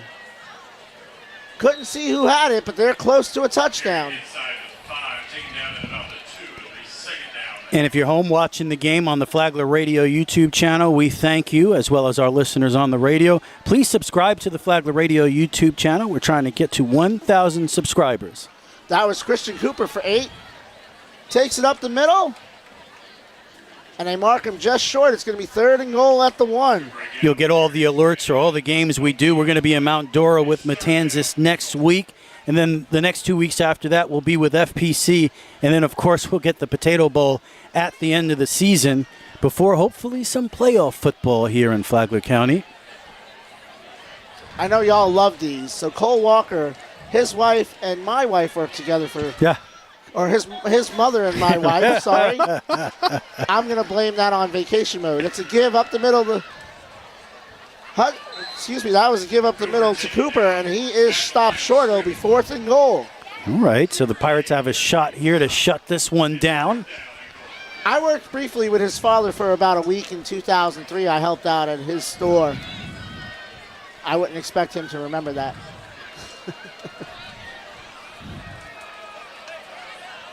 21 years ago. 4th and goal. Mainland a little indecisive on what they want to do here. They call timeout with 2 minutes to go. We'll be back in just a moment. This is Flagler County High School football on the WNZF Sports Network. Hey, do you know somebody who'd like to move to this area? It's a tough housing market out there right now. I know. I've been doing this for 40 years. I know all the builders, the neighborhoods in the area. I know where the $1 million mansions are and where to find the good starter homes. Give me a call anytime. I'd be happy to help. I'm Memory Hopkins. Everybody knows me around here, from lighthouse to lighthouse. My cell phone is 386-931-9464. Memory Hopkins Real Estate. Let's talk. the one for the Mainland Buccaneers, trying to get this clock rolling for good. Once a team is up by more than 35 points, the clock does not stop, except for timeouts and at the end of the quarter. A lot of beef on the line for the Bucks. Myron Schaefer's in. Tamaj Woodard's in. Call this formation the feed lot. Cooper takes the snap. He turns upfield. He's close. No signal yet. He's in. That's a 1-yard touchdown for Christian Cooper.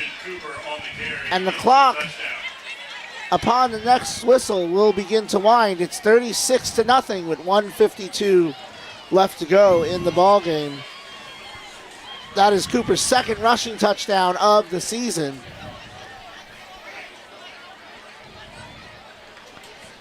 And Squatty Bell is on his way to his first win as the Mainland Buccaneers coach. First of many.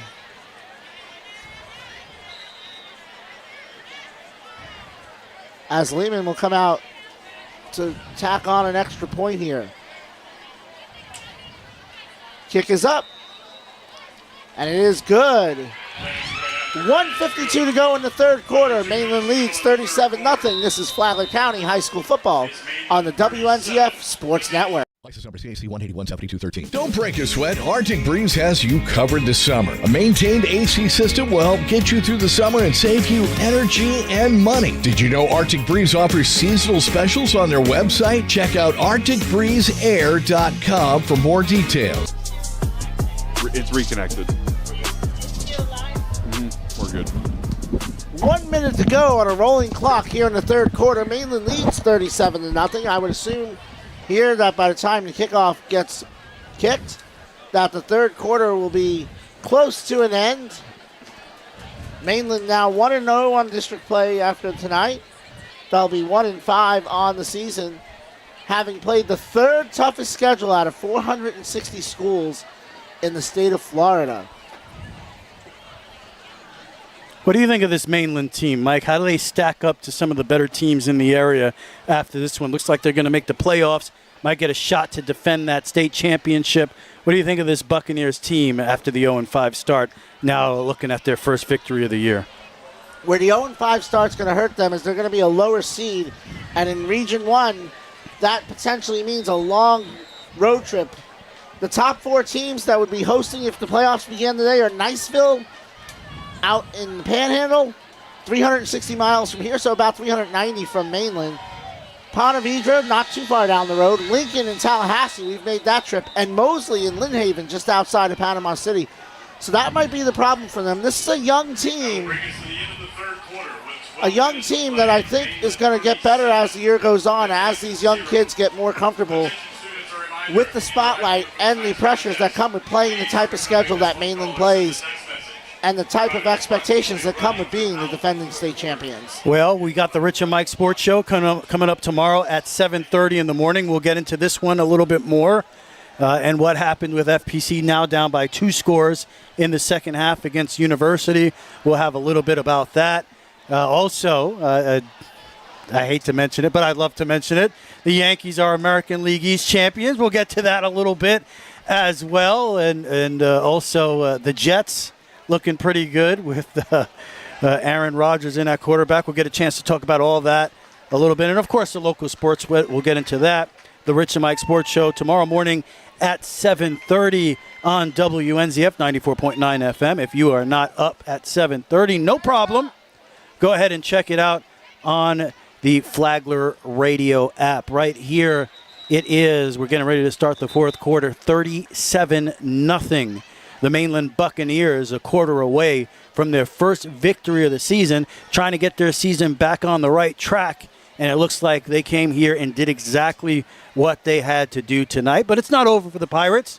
Pirates are still a 500 football team. There's still plenty of football left to play this year. We have them at Mount Dora next week, and we'll also get to that on the Rich and Mike Sports Show. So stay tuned for everything on the Flagler Sports Network, the WNZF Sports Network. University adds a touchdown late, and with 1:37 to go, they are up 33-13. Looks like you were right about that team, Mike.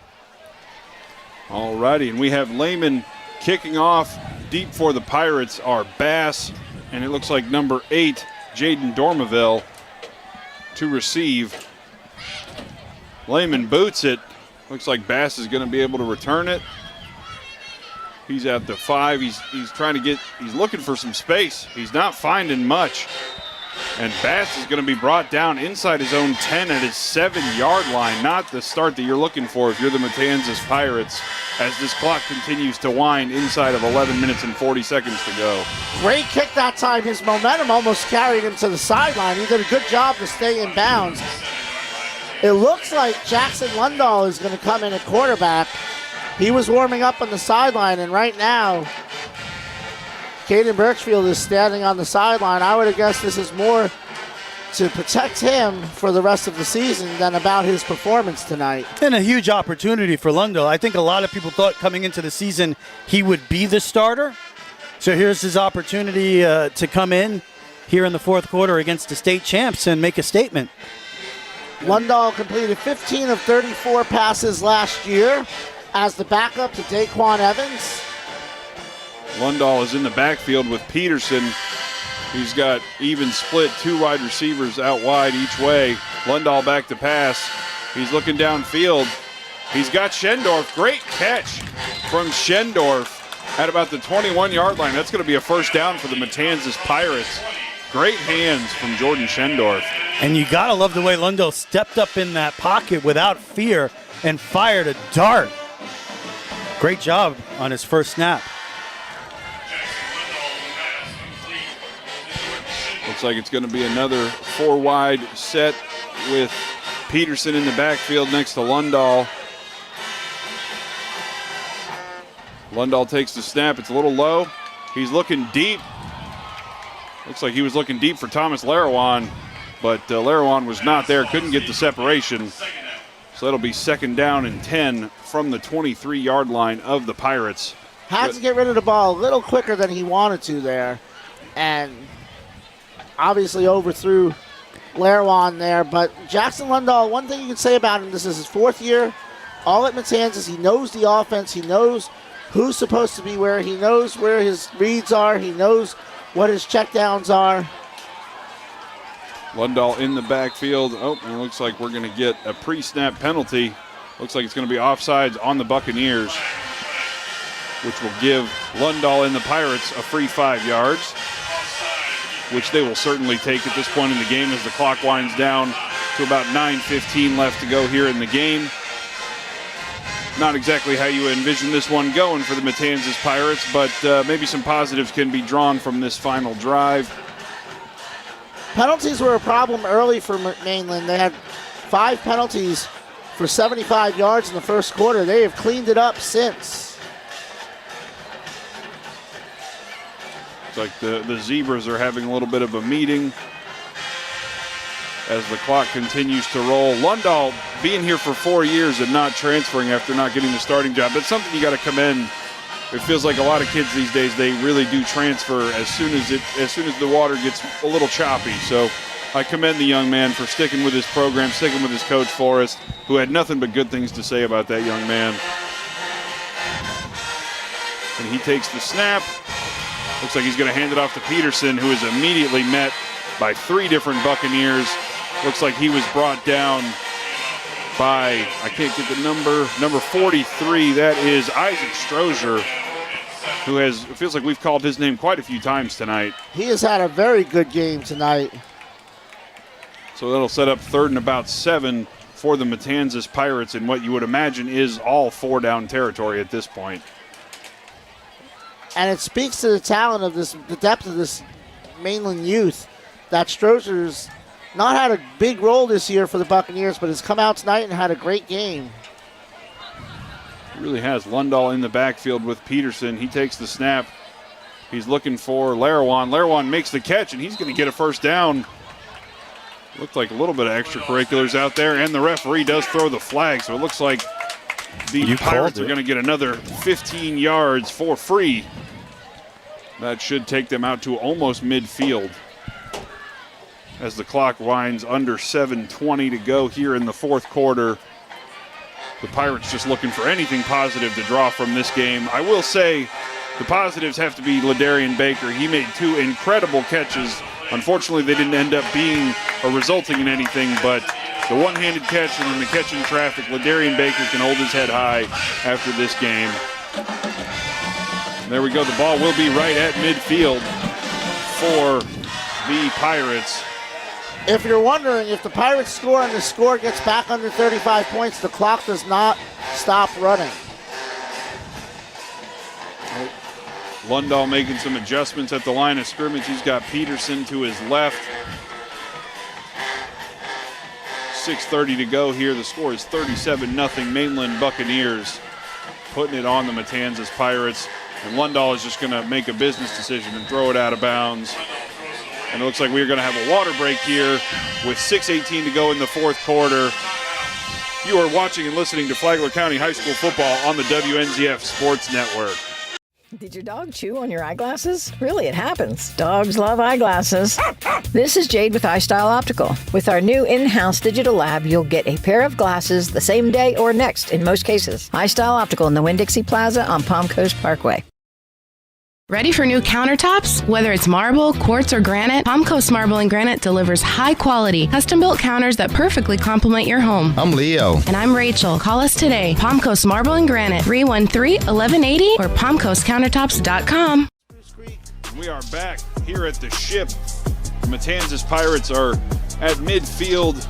The score right now, 37-0. The Mainland Buccaneers have the lead here with 6:11 to go in the fourth quarter, and it sounds like Mike has some news from Orange City. So FPC will fall 34-13 to University. So those 2 games that we have in October, district games, are going to be huge for FPC. I still think they're well on track. If they win one of those 2 games, I think they're in the playoffs. You'd like to see them win both and potentially have the opportunity to win the district championship. Lundahl in the backfield with Peterson. Bass goes in motion. Lundahl looking for Schendorf, and it is intercepted. That is number 35, Sean Holmes, with his second interception of the game. But it looks like there is a flag in the area of roughing the passer, if I had to guess, because the Mainland defense is staying on the field. Sean Holmes, though, great hands for the linebacker. So now we're getting a battle of the bands during the penalty. That is, I think that's the 3rd roughing the passer penalty on the day for the Buccaneers. I'll have to refer to Mike Licio on that one. I believe that is correct. And the Matanzas Pirates band is finally having something to clock. They are making some noise down there in the stands. And that'll give the Pirates a first down at the 35-yard line. The clock is still rolling. 5:10 to go here in the fourth quarter. Jackson Lundahl back to pass. 3 out to his left. Larawan is out to the right. He's looking for Bass, and Bass is able to hold on to it. The ball was thrown before Bass even made his break. Great anticipation and great hands from Bass to corral that ball when he didn't even really see it coming. It was in his hands by the time he turned around. That was a great catch by Bass. A little underthrown, but he found a way to get his arms under it. His 3rd catch of the night. He's had a nice night. Yeah, Bass has looked very good when he's been able to get the ball. It has been great. I tell you what, I know it's the end here. You're down 37-0, but Lundahl's come in here firing the football all over the place. He has looked good, and he's had a little bit more time to pass. He's not, 100% right. He's not facing that rush that Birchfield was. Got rid of that one just in time. Yep, and Lundahl passes it at the feet of Schendorf, who's not able to make a play. It will be 3rd and 6 inside of 4 minutes to go here in the fourth quarter. The Mainland Buccaneers up 37-0 as it appears that the state champions of last year are going to get their first victory of the season here in Palm Coast at the expense of the Matanzas Pirates. And the schedule doesn't get any easier with DeLand and Palm Bay Heritage coming up before they play Bellevue on October 25th. Both those teams, DeLand is currently ranked. Heritage was ranked earlier in the year. There we go. Lundahl takes the snap. He's looking for number 11. That is Brady Putis, the sophomore, with his first catch of the night.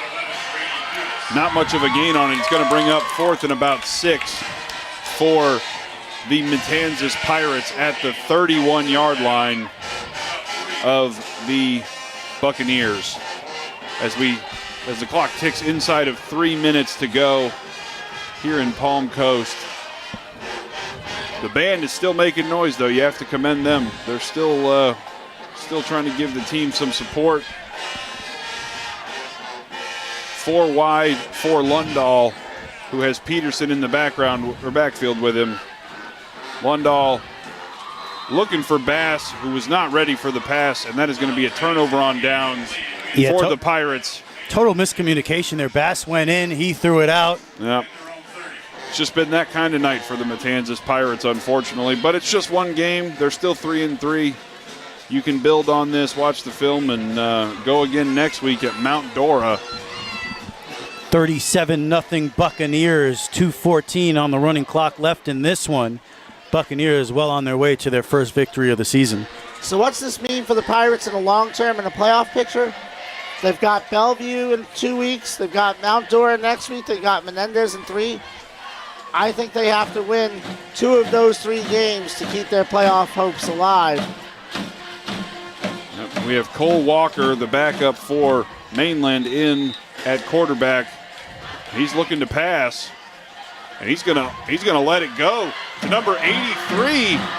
That is Kawan Curry, who is going to walk into the end zone. A 70-yard touchdown pass from the backup, Cole Walker. And then there's another flag on the field, it looks like, for maybe some extracurriculars after the touchdown. And this night that is ugly has just gotten uglier for the Matanzas Pirates. What a pass, it must be said, though, from Cole Walker. 70 yards to Kawan Curry. Cole Walker with his first touchdown pass in Flagler County since 2022 when he was an FPC Bulldog. And the clock continues to roll as it is 43-0 with 58 seconds to go on the clock. With everything that's been going on, you have to wonder if they're even going to get this extra point off with the running clock. Because Coach Forrest is not looking too happy about what is going on the field, and it's hard to blame him. No, I think they haven't wound the clock yet, so it's under 40 seconds. I don't think they're going to run another play. Really depends on how ambitious the extra point team for the Mainland Buccaneers wants to be. But it does look like the Buccaneers on the sideline are getting ready. It is another unsportsmanlike conduct penalty on the Buccaneers, which will back this extra point that looks like it will not happen back to the 18-yard line. So that gets them over 110 yards for penalties tonight. They are first place in the district. Bellevue, who has not played a district game, is second, and the Pirates are third at 0-1. And it looks like that is going to be the end of the game. Your final score here in Palm Coast, your Matanzas Pirates 0, the Mainland High School Buccaneers 43. What a game tonight for the Mainland Buccaneers. They righted their ship at the ship with their first victory of the season, 43-0 on the WNZF Sports Network. We will be back to put a bow on it. Mike will have some stats. John will have some final thoughts. And we'll have a lot more on the Rich and Mike Sports Show tomorrow morning at 7:30. We'll have more after these words. License number CAC 181-7213. Don't break a sweat. Arctic Breeze has you covered this summer. A maintained AC system will help get you through the summer and save you energy and money. Did you know Arctic Breeze offers seasonal specials on their website? Check out ArcticBreezeAir.com for more details. That's ArcticBreezeAir.com. Arctic Breeze, 446-8894. We have the coolest customers around. Arctic Breeze Air and Heat. So you're ready to freshen up the look of your home? You'll see a whole new world when you look through your windows. Blinds and plantation shutters by Jason. Whether it be plantation shutters, window shades that roll up and roll down, horizontals, verticals, even draperies and cornices. And because we're locally owned, we can come out, measure, and install quicker than anyone. Call us anytime we're in Palm Coast, 386-445-5611. BlindsByJason.com. When you need cash, cash it in. Hi, this is Rich. And I'm Shelly. We pay cash for just about everything. And we buy gold. Anything of value, chances are we'll pay you cash. Oh, and if you're looking for a great deal on a diamond ring, We got a great selection of jewelry in stock. Come in and check us out. musical instruments, DVDs, video games, and more. You never know what you're going to find at Cash It In Jewelry and Pawn. We're easy to find, just 1 mile west of Belterra on 100. So come see us. Or give us a call at 263-2920. And cash it in. Did your dog chew on your eyeglasses? Really, it happens. Dogs love eyeglasses. This is Jade with iStyle Optical. With our new in-house digital lab, you'll get a pair of glasses the same day or next in most cases. iStyle Optical in the Winn-Dixie Plaza on Palm Coast Parkway. Hey, do you know somebody who'd like to move to this area? It's a tough housing market out there right now. I know. I've been doing this for 40 years. I know all the builders, the neighborhoods in the area. I know where the $1 million mansions are and where to find the good starter homes. Give me a call anytime. I'd be happy to help. I'm Memory Hopkins. Everybody knows me around here, from lighthouse to lighthouse. My cell phone is 386-931-9464. Memory Hopkins Real Estate. Let's talk. Ready for new countertops? Whether it's marble, quartz, or granite, Palm Coast Marble and Granite delivers high-quality, custom-built counters that perfectly complement your home. I'm Leo. And I'm Rachel. Call us today. Palm Coast Marble and Granite, 313-1180 or palmcoastcountertops.com. Back here at the ship was not a good night for the Matanzas Pirates. They fall to the state champion Mainland Buccaneers 43-0. And Mike, this is pretty much how people expected it to go. And I think we already know the story that the stats are going to tell, but tell us that story anyway. Well, it was a close first quarter. Matanzas actually outgained Mainland in that quarter, but from that point on, it was 328 to 120. Mainland with the advantage, outscoring Matanzas 40-0 in that stretch. Squatty Bell getting his first win, first of many for the Buccaneers, basically locking up their 31st playoff appearance for the Mainland Buccaneers. Caden Birchfield was 6 of 16 for 148 yards, 3 of those to Ladarian Baker for 101. Wiley Connor with 8 carries for 20 yards was the Pirates' leading rusher. On the other side of the ball, Sebastian Johnson came out in the second half and completed 6 of his 7 passes for 112 yards to finish with 197 yards. At a 73-yard touchdown pass by Cole Walker, and that gave the Buccaneers 270 yards passing. Their leading receiver tonight was Eddie Lake Jr. with 76 yards and a 52-yard touchdown. Kwasi Kwaku had 6 carries, 51 yards, and right behind him was Edward Williams with 7 for 46. So this was a night that the Mainland Buccaneers really needed tonight. Hopefully to silence the critics, who in my opinion have been unfair, but maybe that's just me. Well, talk about that a little. They play a really difficult schedule. They play the third toughest schedule in the state.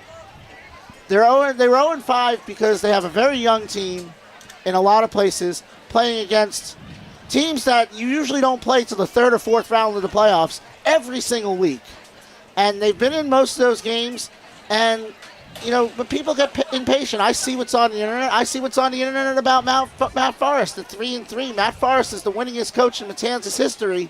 He's tied right now with Keith Lagaki.